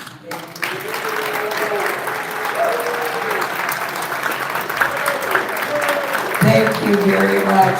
Thank you. As you can tell, for those of you who know me, I was very, very nervous. So I am honored. I am truly, truly honored. Thank you. And council, thank you very much. I pledge to work with each and every one of you. And hopefully we can actually have a decent conversation and work together and keep the communication flowing. So I thank you very much.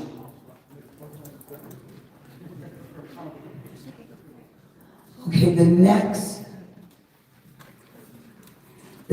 part is to appoint an acting clerk. Now, as I explained,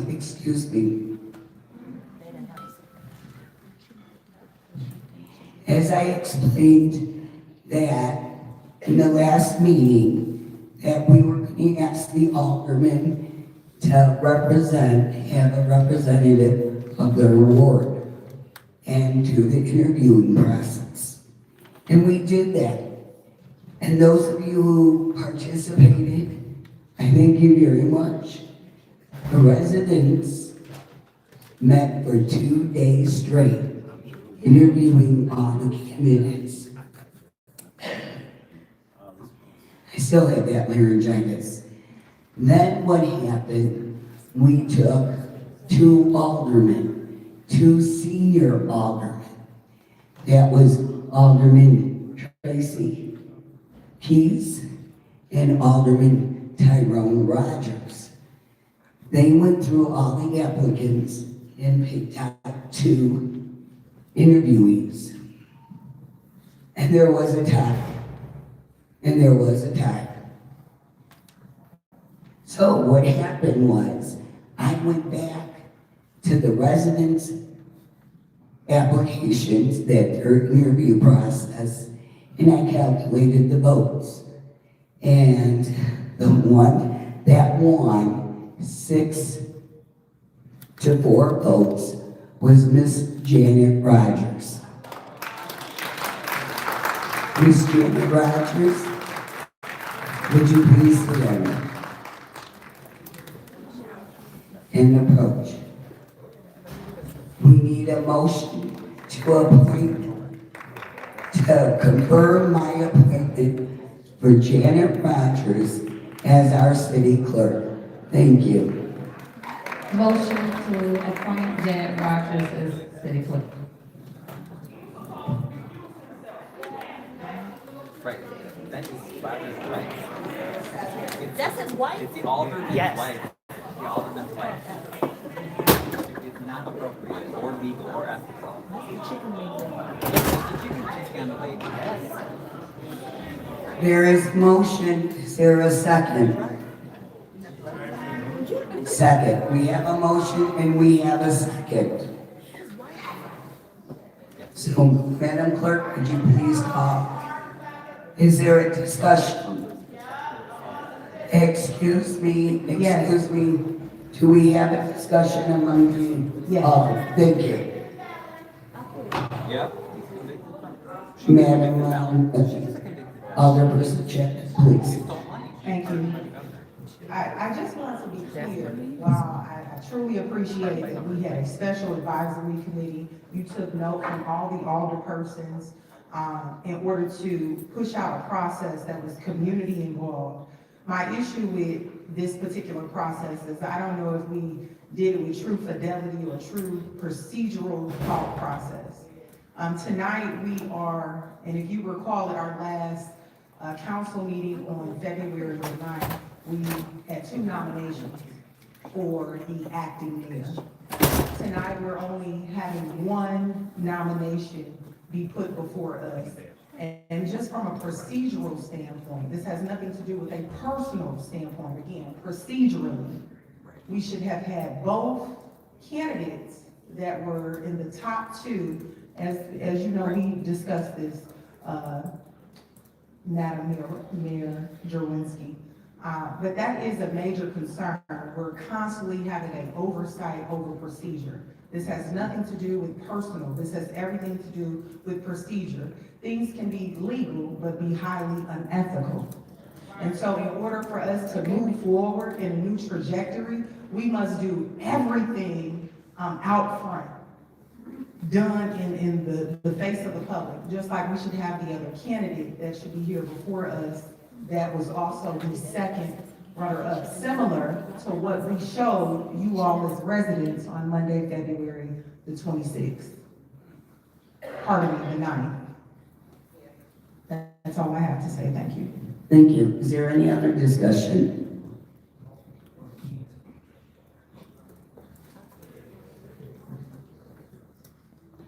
Alderman Keys? Yeah, I'm trying to get it right here. Well, thank you.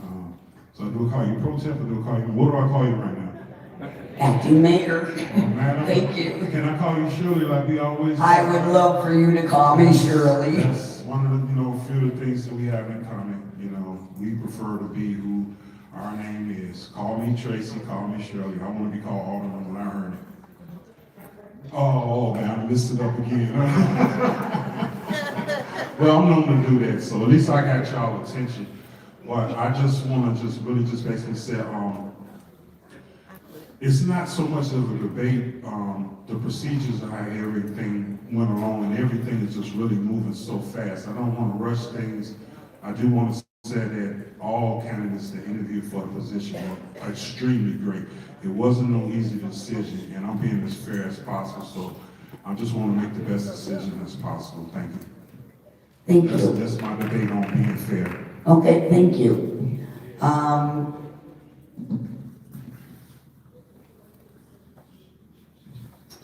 The process was anyone who lived in Harvey could apply. There is no directive that two people cannot serve on the board at the same time. They are in different capacities. So with that being said, and I do understand, I am going to ask Alderman Rogers to abstain from voting. So with that being said, we have a motion on the floor. It was Alderman Smith, and then the second was Alderman Randall Elm. So, Deputy Clerk, can you please call the roll? Oh, wait a minute, I'm sorry. Oh, I know these years are terrible. Yes, I concur. Alderperson Chapman? No. Alderperson Smith? Yes. Alderperson King? Alderperson Randolph? Aye. Alderperson Rogers? Mayor? And she don't get a vote.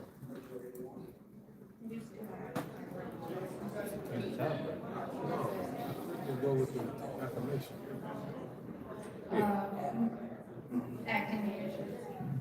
Okay, actually, the mayor or the drum mayor gets to vote when there is a tie. We have 2 yeses, 1 no, and 2 abstain. So in order to get the 3rd vote, I will be voting, and I vote yes.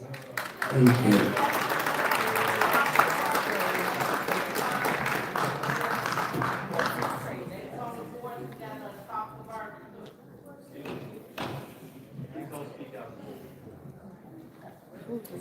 What are you gonna do? Judge Tenmucker, I'm so sorry. Can you please hear in the clerk?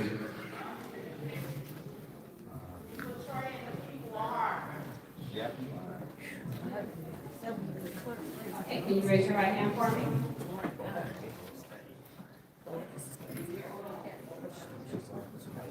I state your name. I, Janet Rogers, Do solemnly swear or affirm do solemnly swear or affirm that I will support the Constitution that I will support the Constitution of the United States, of the United States, the Constitution the Constitution of the State of Illinois, of the State of Illinois, and the laws thereof, and the laws thereof, and that I will faithfully discharge and that I will faithfully discharge the duties the duties of the office of the office of acting city clerk of acting city clerk of the city of Harvey, of the city of Harvey, Cook County, Illinois, Cook County, Illinois, to the best of my ability. to the best of my ability. We have this one. Thank you.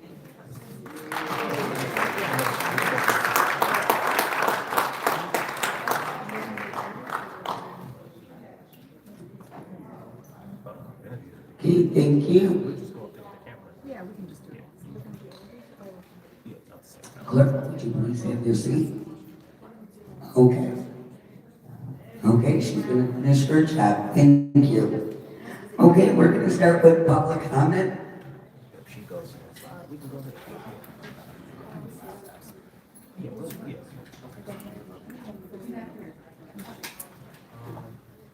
First up is Ryan Sinwolski, followed by Glennis James Watson.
Good evening, everyone. My name is Ryan Sidlowski, Harvey resident.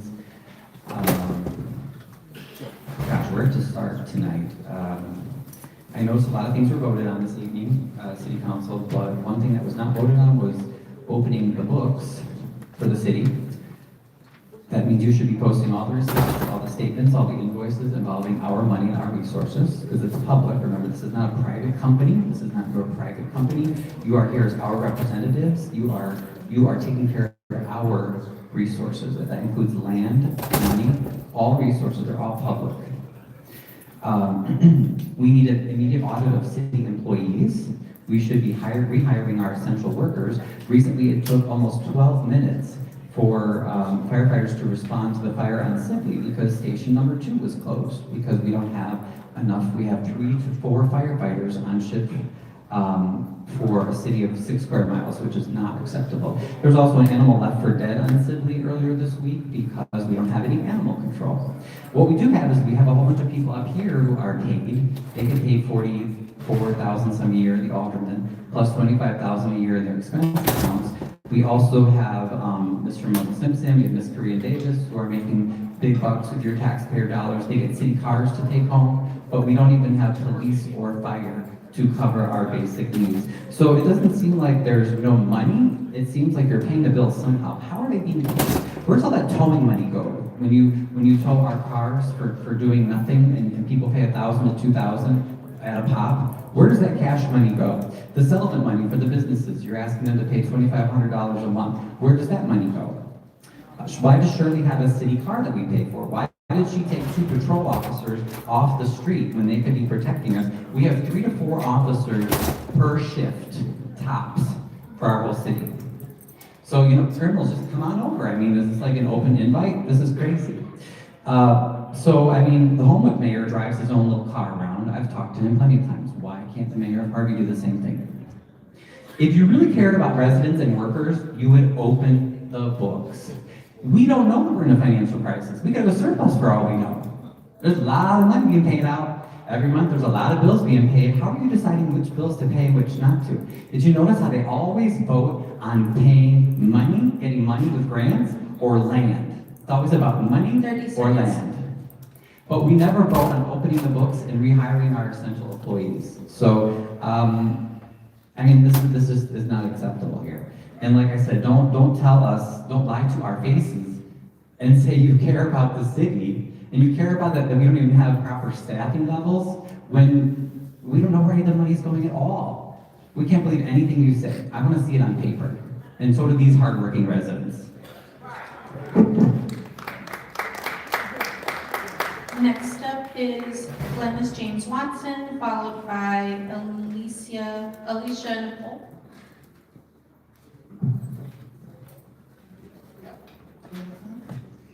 All right, good evening. My name is Glennis James Watson. I am a resident of the First Ward, and I just want to make a point that I noticed how you all are carrying on your business effectively with pen and paper. You should return the monitors and computerized systems installed at City Hall and use that money for more pressing matters. But I digress. I'm concerned that the operations of the council is business as usual, and I'm not optimistic that things are going to change. The recent process of selecting an interim city clerk is case in point.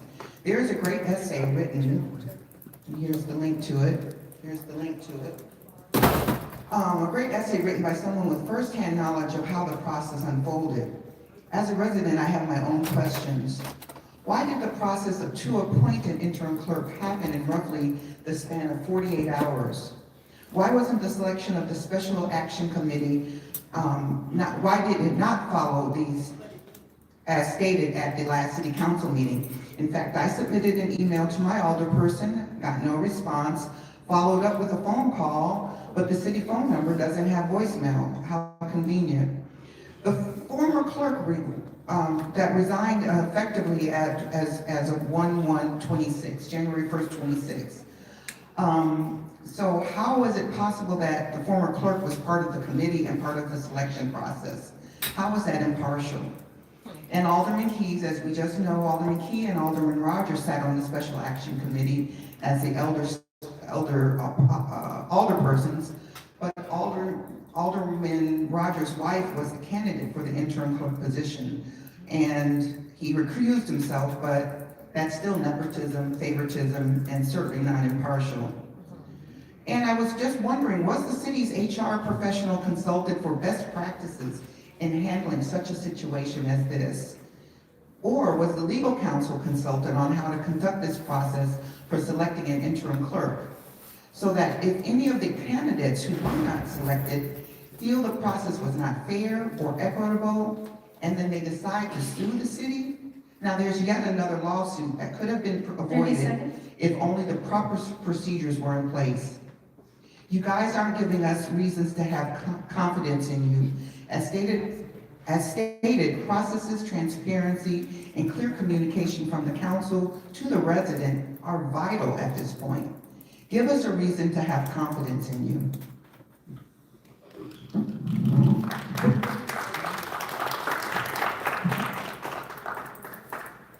Next up is Alicia Nicole, followed by Alex Blackman.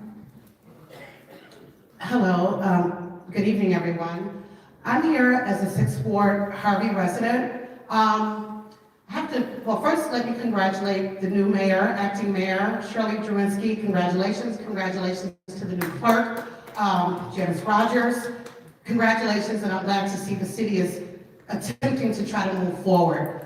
One thing that I have to speak on, because I was unfairly singled out at the last meeting by Ryan Sidlowski, the person that spoke a few minutes ago. First of all, Ryan has his own agenda. In my opinion, his agenda is self-serving and it hinders in racism, okay? He's on a witch hunt after our black leaders. I will say this, he tried to say that there was a restraining order against me. I asked him to show it because that is another one of his fabrications. He thinks that the person that he does have a restraining order against, who has over 130,000 followers, he feels like anyone that follows him is named in his restraining order, which is an abuse of the system, and he was reprimanded for doing so at court. He was denied that same restraining order that he tried to include me on, which I'm part of 120,000 people that follow a certain person. He tried to include me on that restraining order. Actually, he didn't even include me. He thinks that I'm one of 120,000 that applies to. It doesn't work that way. The judge reprimanded him for being so disrespectful in court. He shopped around after being denied a restraining order. He shopped around until he found a judge that went along with his privilege, who was happy to side with the black man for just made up instances. Now, I want to speak to Alderman Keys, who I don't even know, never met him. He's very standoffish towards me, and I'm wondering, he speaks about residents and residents this and residents, he's speaking on behalf of the residents, but he just seems very unapproachable. And I think there's another alderman up there as well, Kobe Chapman, who just, I feel like if we don't hate the people, or not hate, that's a strong word, if we don't dislike the people that they don't dislike, then it's a problem. And I feel like as an elected official, that's unbecoming. Get your personal feelings out of this politics and be here for the people, really for the people, regardless of how you feel about someone personally. I don't have to like the people you like. I don't have to dislike the people you dislike. None of that is going to move this city forward. We need to move forward. But again, Ryan Sawelski is a racist. He put a police report on an 80-year-old black woman saying that she harassed him and threatened him. He tried to weaponize the Harvey Police Department against me last week, asking that they file a report on me, all because I asked him how he thought the verdict went, which went in his favor, but he got no money.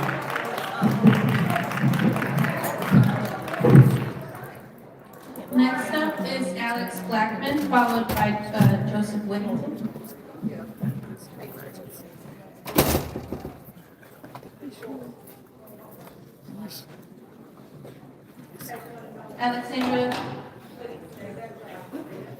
Alexandra Blackman.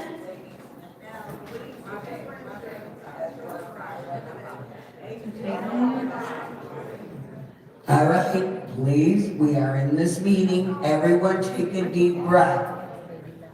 Thank you. Let's all take a deep breath and move on. Thank you. Next up is Joe Whittington, followed by Chappelle Helps. Come on, Chappelle. Look, he's the king.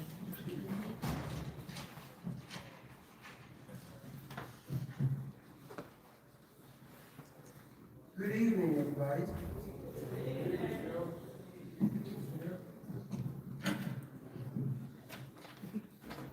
I want to congratulate my good friend Mayor Shirley Lewinsky. I want to congratulate the city clerk, Janet Rogers, and I want to tell everybody that I'm very pleased to see that we are meeting together and talking. My name is Joseph Whittington Jr. I'm a Harvey resident, former alderman of the Second Ward. My purpose today is to talk about moving forward. I've been very saddened for a long time, and actually in Harvey, has been always trying to move forward. And there's always been this type of attitude that goes on here, and I call it trauma. Trauma's in the mind of people that don't seem to think that they can move forward from their pain. This is a very important subject to me as a senior, a homeowner, and a former elected official in Thornton Township and in Harvey. I had the pleasure to serve in my community for over 30 years because I believe in good leadership. I believed that Harvey was going to be like Atlanta at one time, but I found out it's a part of my past, with the corruption in Chicago, with the attitudes of crime, gangs, and people wanting to benefit off of the people, the little people, the people. We are the people. I don't want nobody telling me what to do. I want the people to tell me what to do. I want them to look at every city council meeting, take your assignment, your agenda that we have for city council, and show it to your residents. And they will tell you what they want you to vote on. Don't vote for yourself. I wrote a book, What is American Ghetto Life? 300 eye-opening truths about life in the city. I also say the hood, because I like the word hood. I like the word ghetto, because ghetto means wealth. 30 seconds. All throughout the whole city of Chicago, all the city communities that went down, now they all are developed, because the leadership is lacking. We got to focus on how we're going to move the city forward. We got sewers that got to be clean, curbs got to be clean, trash houses on the side, abandoned houses. We got weeds growing on the side, but the people now are going to have to come together and help the city. We've got to take over our neighborhood, or someone else will. Thank you. Next up is Chappelle Cooks, followed by Reverend M. King Jr. Come on, Mr. King.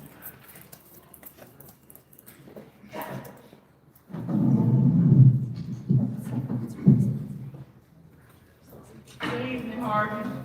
My name is Chappelle Hooks. I am a 52-year resident of Harvey. And if Lord willing, I will be 53 this year. But I also wanted to bring up the fact that in this process of choosing and appointing these officials, there's an executive order number 18-12, you can look it up.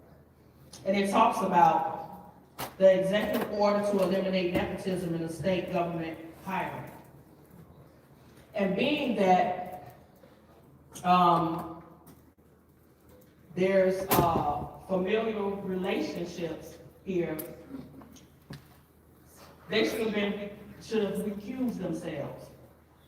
This is one of the reasons why Harvey is in the state that it's in, because of familial relationships in the city government. We have people that continue to bring in their families and appoint them to positions, and they're being paid with public funds. Alderman Rogers should have been recused from the whole total process once his wife put in an application. He should have been able to vote, abstain, nothing. He should have been recused. And also, I mean, people need to do their research and start looking up these officials that's being appointed or elected, because that past is sketchy.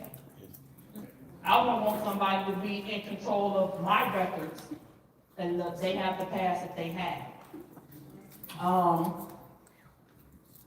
That's just something that we're not doing as a community. We're not looking into people's backgrounds. Yeah, you might have been, Ms. Rogers, you might have been, by Pat Quinn, you've been, what is that? Pardon. Pardon. But I mean, you did what you did, and that's not gonna go away. So how can you be trusted with the public's records, and you can be trusted with the state's money? And what happened to the 1.5 million Chick-fil-A? I mean, you were sitting on the board as the president, that money went out the door. Y'all voted for that. You know, it's just, we need to do better. And we'll see where this 30 million gonna go.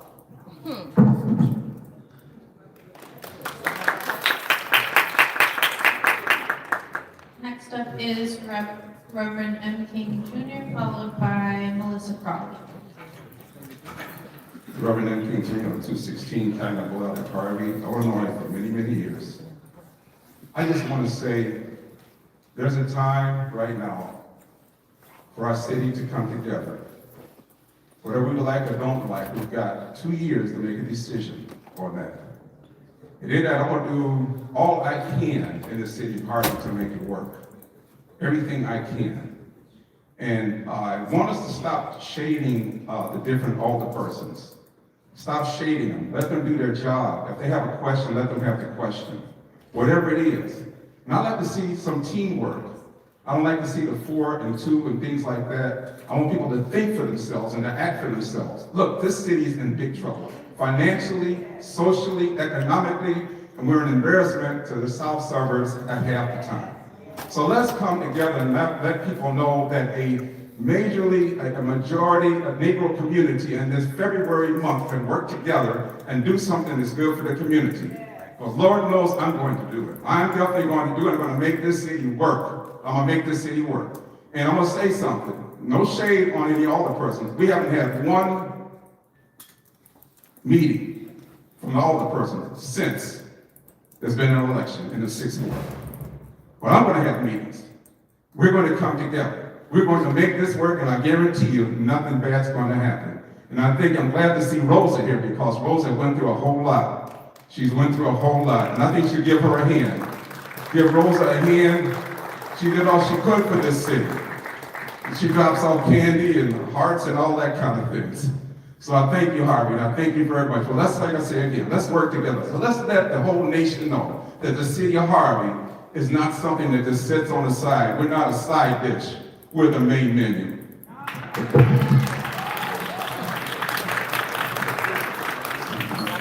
Next up is Melissa Crowley.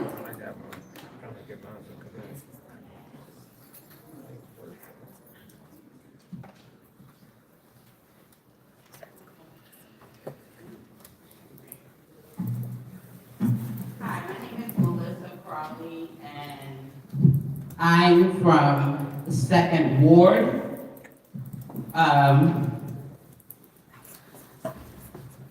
And I have some serious concerns. I served on the Special Advisory Committee assembled to interview candidates for the municipal clerk vacancy. First, I want to acknowledge the appointment that has just been made. Anyone stepping into public service deserves legitimacy and public confidence from the very beginning. And this is precisely why processes matter.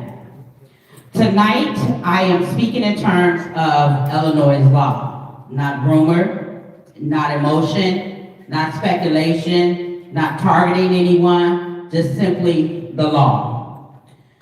Under the Illinois Public Officer Prohibited Activities Act, 50 ILCS 105/3, public officials may not be directly or indirectly financially interested in municipal work. Under 65 ILCS 3.1 through 55 through 10 of the Illinois Municipal Code, a municipal officer may not be financially interested directly or indirectly. Employment is municipal work. Employment creates a financial interest. Additionally, under the Illinois Governmental Ethics Act, 5 ILCS 420/3, a public official may not use their office for personal financial gain. These statuses exist to prevent not only actual conflicts of interest, but also indirect influence and structural advantage. And even the Bible says, shun the very appearance of evil. During this process, an alderman was present during the interviews on the first day, and that alderman was the husband of the person you saw selected tonight, which means he heard the questions. 20 seconds. And he heard the other interviewees. There was no formal recusal. Further, under the Illinois Open Meetings Act, official actions and recusals must be reflected in public record. It safeguards where implemented and documentation should be available. Your time is up. There's a video. Ask to see the video. You can hear my objection.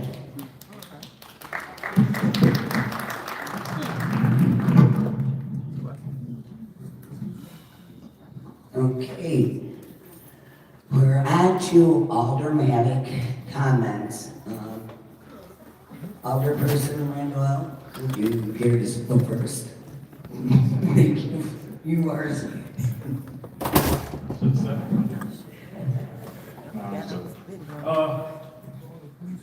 City of Harvey, residents and friends and family and media and everybody, thank you all for being here. I believe everybody plays a role in what happens here tonight, and everybody's important in whatever role that you're playing. I just want to ask, that everybody, listen, you know how to pray, please pray. It's one thing to have a lot to say, but one thing my grandmother always told me, if you got something to say, then you should also have something to pray about. And I'm a true firm believer that the city of Harvey must remain in God's hands ultimately. I don't care, including myself, who sits up here. Ultimately, that's what we need to be doing, is really just praying for our city, pray for your leaders. Regardless of what you believe, we're all humans. So we constantly need your support, we constantly need your encouragement.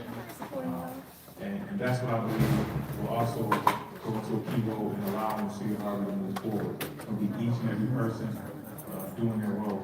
Your role is to simply, support, pray, and please do that. Definitely by all means, I don't think there's any bad questions. I understand every single question that every resident has. I understand why you have them. And those questions are very important because it makes us get better and better at doing what we do. When I look at the agenda, when I look at the packet, my mind goes to, and it didn't always happen that way. This happens over time. Okay, what are the people going to ask about? Right? It helps you get better in the moments where you do have those questions, right? So you start to look at things a little bit different, and that comes from you all having those questions. If you're smart enough, you start to learn about that, so you can be better prepared for those questions. Lastly, I want to wait to this point to try to address some of this, dealing with the finance committee and the process and things that happen there. I learned this in year one, and this is why I refer to Louis Williams a lot. I think he does deserve a lot of respect for what he does here. But from day one, this is, and I don't know what this thing. Each and every other person has a right to, I think his choice was email. 30 seconds. Send in those requests for invoices that you want to see. It is not just something that happened or should happen by 3 individuals. Everybody has a right to say, Department number 103, I missed this. When can you pull that for me? Can you pull that for me? Can you pull that for me? They put you in a nice little room, let you look at it. When you get done, ask any questions you got about it, give it back to them, okay? Everybody can do that. The more eyes on it, the better. I'd rather have 6, 7 eyes on that. It all helps the process, and it also helps build public trust. It's not just a few of us making decisions, it's all of us making decisions. The more the merrier. Thank you. Please see you at the next meeting. Don't forget to pray for us.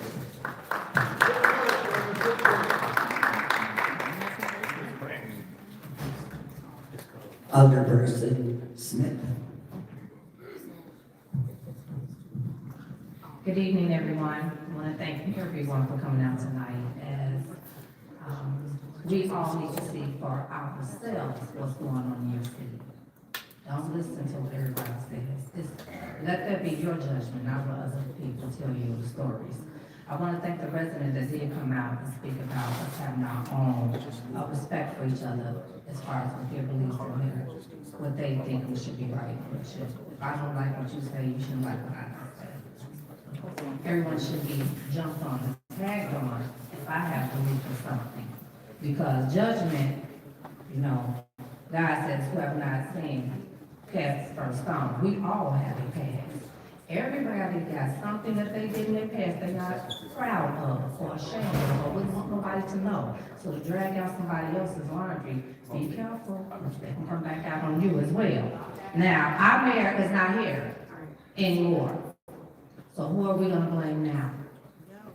Who are we gonna blame now? He's not here anymore, so we don't have to blame him. And so, again, what I ask you guys to do is this. The Bible says, for lack of knowledge, they shall perish. That does not only mean for the word of God, it also means knowledge of learning about things. Learn about your government, because see, that's something the school system kind of judged us about. They discredited us with. Learning social studies, they should have taught us civics.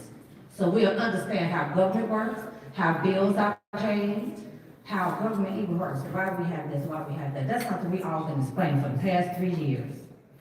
We're trying to move this city forward. 3 years, as you guys can see. Y'all get your mail inserts. We all know who the days and who moving the city forward and who trying to stop it. But at the end of the day, when you got 4 votes, you're gonna get things moved forward. So this is what we need to be looking at. What is your game?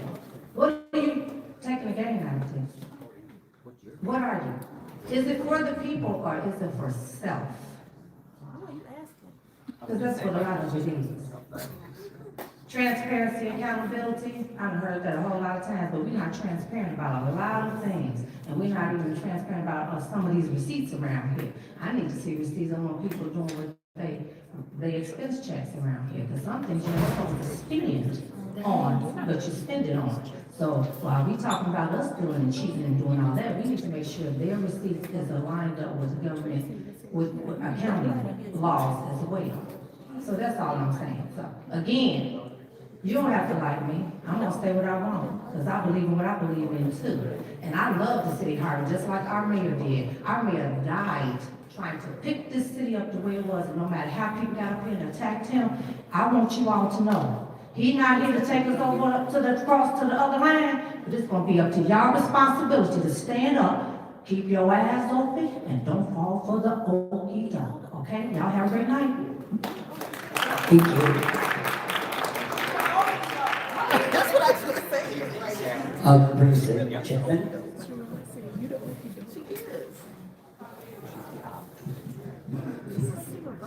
Good evening, Second Ward of the City of Harvey.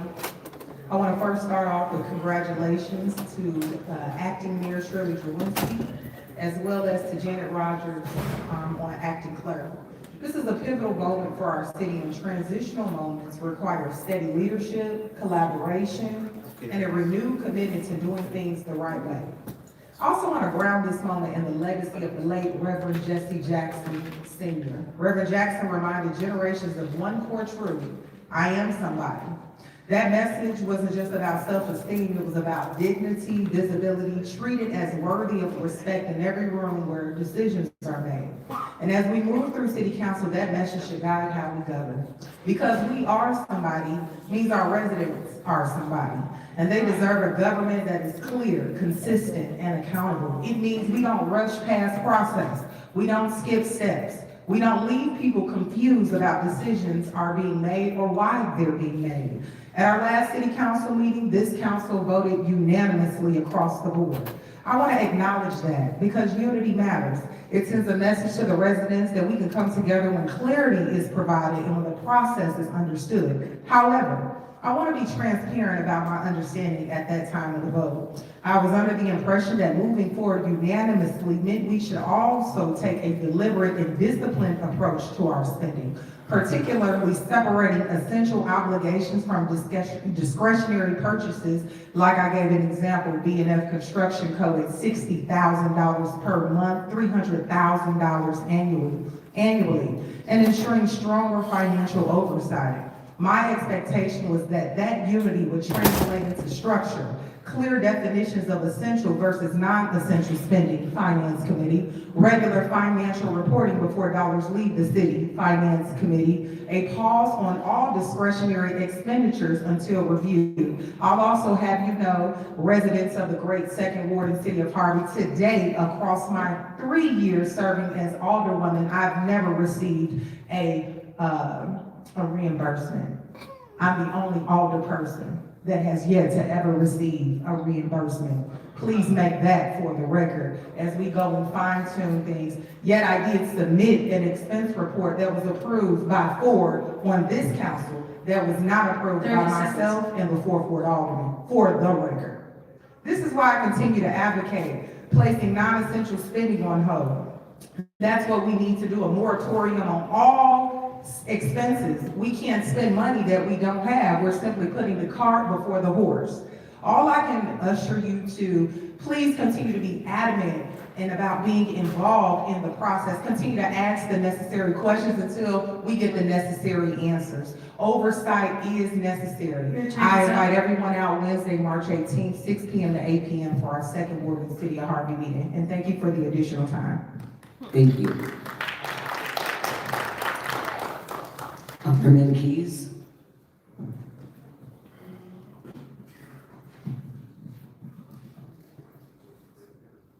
Can you hear me? Yeah. All right, well, thank you, everybody. I can stand up. My back is hurting a little bit, but I really want to start off by saying that I graduated in this auditorium from 1986. I'm throwing Wildcat for life. That's why I'm rocking my purple suit. If I'm gonna walk by, I think it was my little event. But I gotta get that moment on now. Wildcat for life. And I know it's pretty Wildcats in here and everything. And all the years, and I graduated, I didn't ever know I would become an alderman. You know, I was an athlete, or at least I thought I was. But here I am 30 years later, got laid off at my job working at the bank and came back to City of Harvey and basically started working, doing volunteer work with everything, just a little bit of nothing. But enough about me. I find it hard that people said that I'm unapproachable because anybody know me. I basically was always a quiet person. So maybe that was what, when somebody said I'm unapproachable. But I don't let things like that just let me know I need to do things better. You know, with that being said, you know, congratulations, Mayor. Shirley, Janet, you know, I love y'all. I try to get along with everybody as best as possible. I try to do the right things. You know, I got my man right here, Mr. Whittington, which was a former alderman, and I can shake his hand. And what people don't know, him and my son is the best of friends since what, 8th grade? Nate and my son TJ. But you never heard that in the politic thing, or when we battling backwards and forth and everything, because we got respect for each other. And that's what we really need, and that's what we really don't have. All I'm saying is just give me an opportunity. I'll be able to do the best I can, and you will know. If I could speak twice a month, I never get a chance to speak anyway. But if I get a chance to speak twice a month, you'll know just what's going on, what we're doing, and trying to do things and show that I'm a team player. You know, I even graduated from college, the only one in college, graduated from Roosevelt University. I have a degree in organizational leadership. I didn't know where I was gonna go. I didn't know that God was gonna send me back here to the city of Harvey, so I wanna be able to do my job. But the thing about it, we need to cut a lot of this stuff. I mean, most of the time people talk because what they don't know. If you don't know, you're gonna listen to somebody that tell you know, find out for yourself. And don't wait for nobody to have it, like I said, opportunity to just knock on the door. Sometimes you gotta get out and out there, somebody look for a job, like a job gonna knock on the door. Hello, this is a job, open up the door. You don't have to be able to be like that. We gotta get out here and get it. But with our city and these time that we have before the next year, let's just stay stable. Let's be smart on how we spending our money and the decisions that we're making and how we're doing things. And let everybody be more transparent, at least try to get along with each other. You don't have to get along with nobody, just show respect. Thank you. Thank you. Thank you, everyone. I want to extend a deep appreciation to District.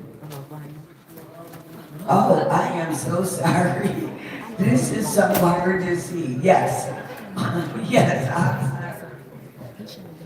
Thank you, Mayor, Interim Mayor, Shirley. I like Shirley better, but we will acknowledge Interim Mayor.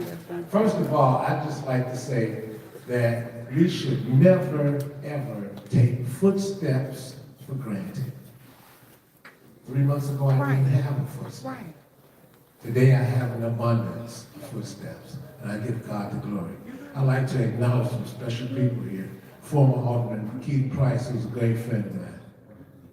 Alderman from Norwood, trustee, Sam Brown, and Don Core Parker, our political guru, Commissioner Keisha Brown, my brother here, Kenny Henderson, great man, you know, Brother Billy O'Neill, great guy, Commissioner from the library, Felicia Brown. Now, while I'm giving all these condolences and I'm sorry, congratulations, these congratulations.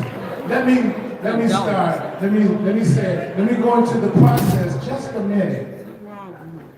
Before I go a step further, it would be remiss of me if I didn't congratulate my lovely queen, Janet Rogers. And I see Vice President of Harvey School District 152, Michael Gardner. And I see Pastor Royer, and I'd like to thank Reverend Jeffrey Smith for that lovely prayer that he opened us up with, so we can all be on the same accord. But I'd like to go in a brief detail about how this selection process went. There were 9 candidates for the clerk's position, and I told interim mayor Shirley, I said, Shirley, my wife is a candidate. I don't feel comfortable by being on the interview process, even though the alderman Keys, we didn't have an opportunity to ask one question. We were just there as kind of liaisons over this entire process. We did 5 applicants on the first day. That was my day. 5 applicants, okay? On the second day, they did 4 more applicants. That was Alderman Keys' day. And Mr. Amani, who's back there doing the video right now, he did video, a 4-hour video, and nothing was edited, nothing was taken out. Alderman Keys looked at the videos from the first day because he wasn't there in attendance. I looked at the video from the second day because I wasn't there. Okay? Now I want to be honest with you. 30 seconds. On a scale of 1 to 10, my wife was a dozen. She was 12. If you want what's best for this city, then you got what's best for the city. Take the personal equations out. Okay? Let's do what's right. This is a brand new administration. We have a golden opportunity to come out of the locker room, let the coach blow the whistle, and let's play ball. Thank you all so much. Thank you, and again, my apologies. Wow. I want to thank District 205 for allowing us to use this establishment. This is a lovely auditorium. I think that we would have been really switched in City Hall, so I thank the district immensely. I want to talk about the actual due process for the clerk. I asked for 2 runners-up. 2. Then this is going to end. What happens is that the mayor or acting mayor has the authority to name the person themselves without going through any interview process. I could have put anybody in that office. But in the efforts of working together as a team, Alderperson Chapman and I had a conversation, and it was her idea, and we brainstormed this, and we ran with it. I didn't need to name a person. We'll let the residents, and then we'll have 2 aldermen. Now, process is, if you have an open seat for either an alderman or for clerk, you can name 1 person. The mayor can name 1 person. Then the alderman would vote. And if that person did not get elected, then another person would have an opportunity. That's why I asked for 2 people, 2 applicants, instead of going through the whole process all over again. If that person did not get elected, then I would choose out of the 2 who would be our clerk.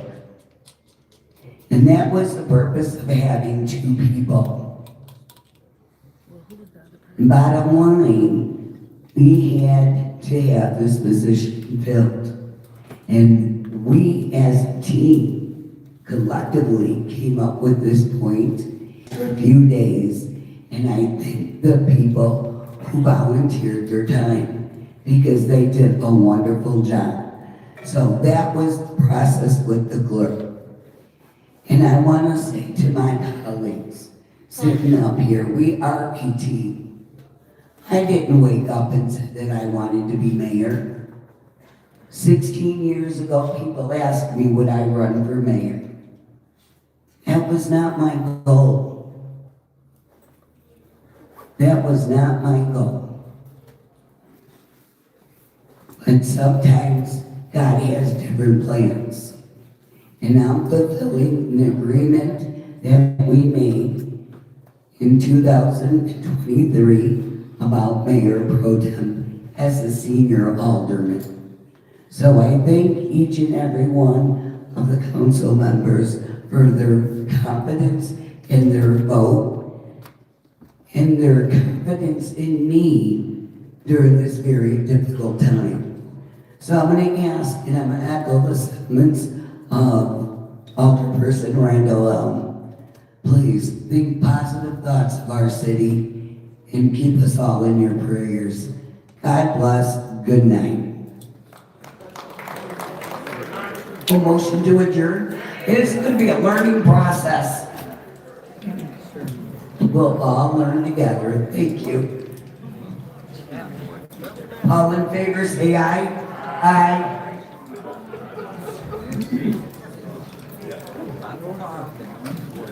Okay, so we got lots to talk about. This recap gonna be lit. Do you hear me?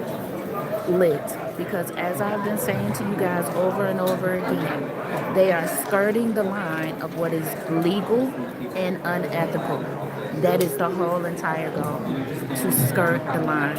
Because why should the alderman of the 6th Ward been involved in this process at all if his wife had submitted an application for the clerk? All right, I'll see you guys for the recap tomorrow, okay? Oh, tomorrow at 1 o'clock is groundbreaking for Turlington Homes at 1 p.m. on 1510 Turlington Avenue, I believe. Okay? Y'all have a good night.